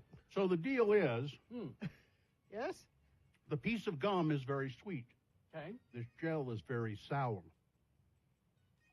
It's actually quite good. And I found their website,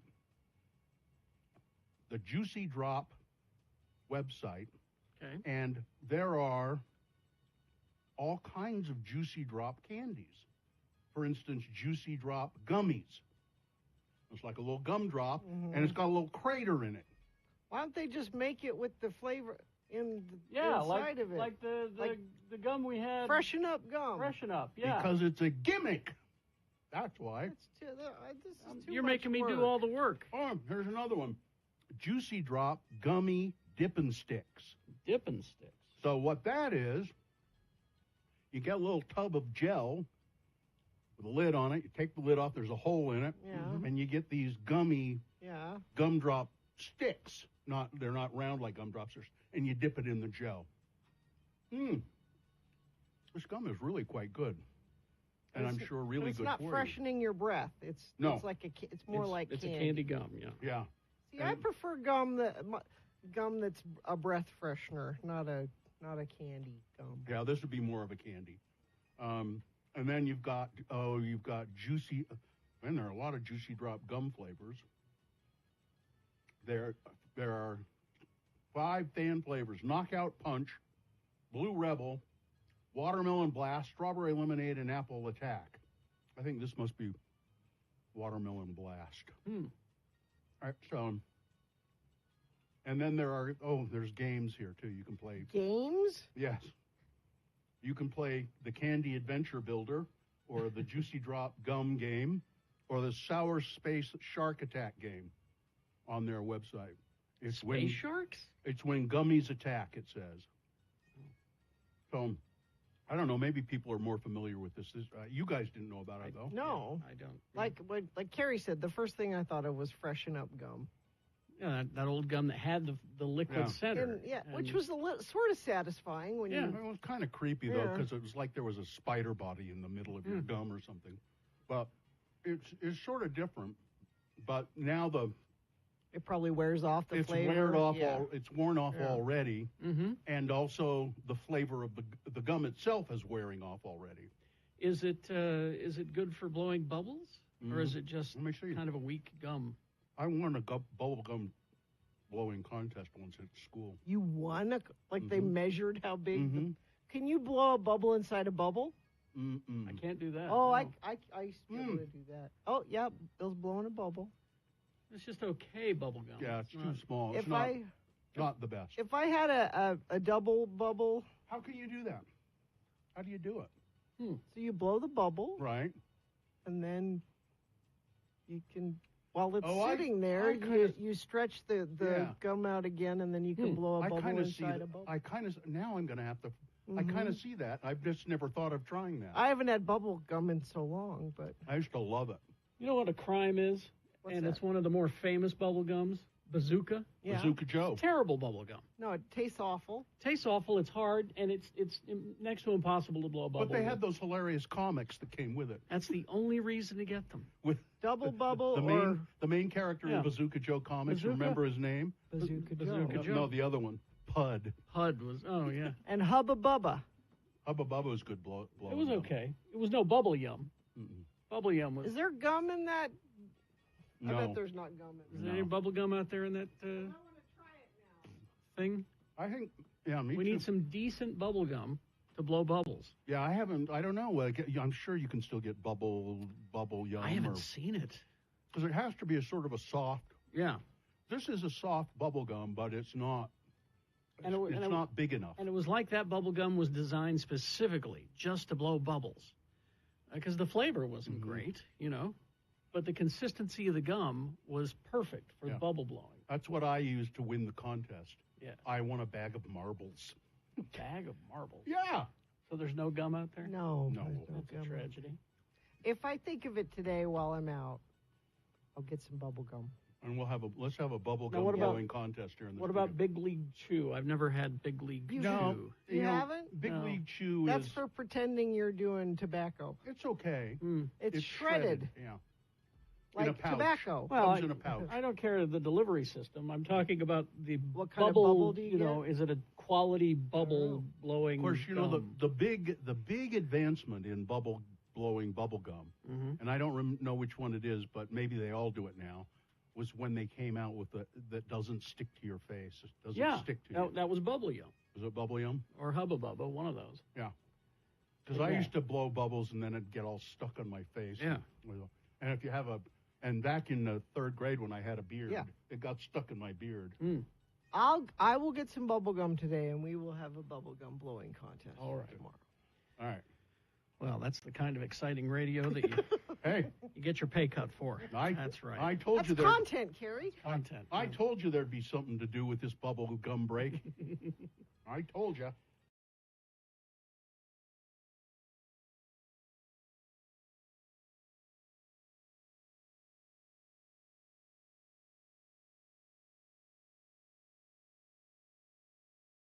Why, I have a quick hello, Sailor Boy. Your son in Jacksonville. My son who's in the Navy, it's Festus. Hello, Sailor Boy! And he's been in the Navy for 3 years now, and only gone out on a ship for 24 hours one time. Really? He's been working in a medical clinic in Jacksonville, but he was very excited and called me and said, Mom, I have an underway, which is what they call. He's shipping out? He's shipping out. To where? Well, he doesn't know. Oh. And I said, please don't let it be the Red Sea. There's bad things. How long will he be gone? And he said, no, it won't be there. He said, this is just a 9-day underway, which is a perfect little baby step into. They probably have to go pick up some cigars for the Admiral down in Cuba.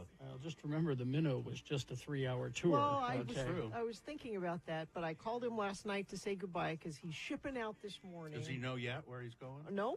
And if he did, he probably couldn't tell you. Yeah, and he was shining his boots. Oh, really? Because you got to, Well, when we take the cigars into the Admiral's office, that's right. We got to look good. So just letting everybody know, Sailor Festus is out to sea, and we'll get a report back when he comes back. All right.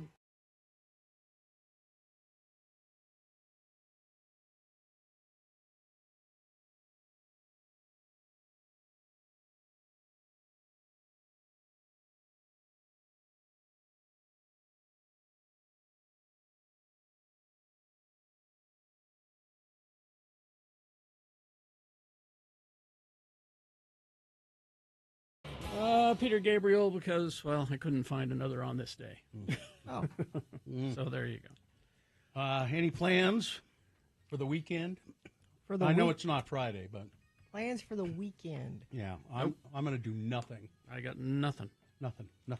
Stay home. I'm going to stay home with the pups. Yeah, you're batching it, as they say, right? Mm-hmm. Batching it, eh? Does that mean you're having cereal for dinner? Because that's what happens when my husband's not around. No. When I'm you're having it batching for lunch. I'll have you know. I'm having it for lunch.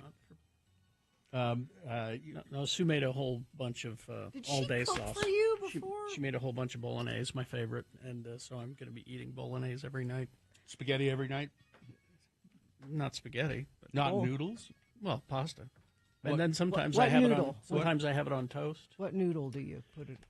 There's this pasta that we ordered on the internet. It's just like internet pasta. It's what shape is it? It's like a. Bill will know this reference, like that guy on the space hippie episode of Star Trek. You know, with the ears. Yeah, it's an orchietta. Yeah, well, it's kind of like that, but it's anyway. Yeah. Now, when my husband is gone, I say to the kids, "We're on our own tonight, kids," which means every man for himself. Yay, Daddy's not here. Yay. Olive Garden. No, see, now that they drive, yeah, they do their own thing. I can't drag them to Olive Garden anymore. Oh. When I say we're all on our own, that means That we means go our separate ways. you're on your and own. We figure it out. I want to learn how to drive so I don't have to go to Olive Garden anymore. Well, were you by yourself at the Cotton Bottom then? No, Joe and I went there together. Oh, okay. But then he went up to the farm. When did you go? We went to the Cotton Bottom, not last night, but the night before. I thought it was last night. And it was because the weather was beautiful. The weather was great. And we're like, let's go to the Cotton Bottom. And I posted a picture of it. Mm-hmm. And Looked great. There were a lot of people that were like, the Cotton Bottom, I thought that was closed. Oh, no. It was for a while. It was, yeah. But our friends, Jeff and Carol, and their restaurant group bought it and fixed it up. And man, that garlic burger is still good. Mm-hmm.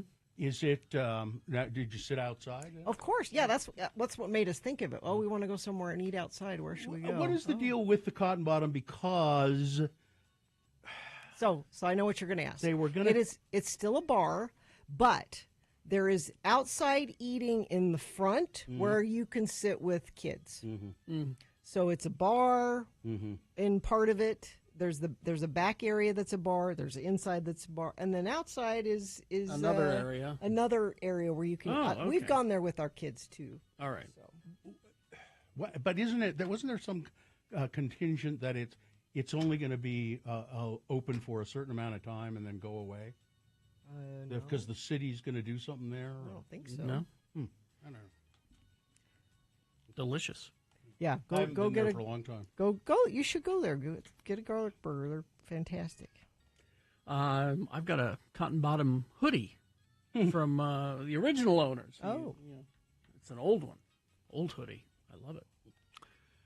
Let's see. All right, let's do the promo and get out of here then, shall we? Hey, what?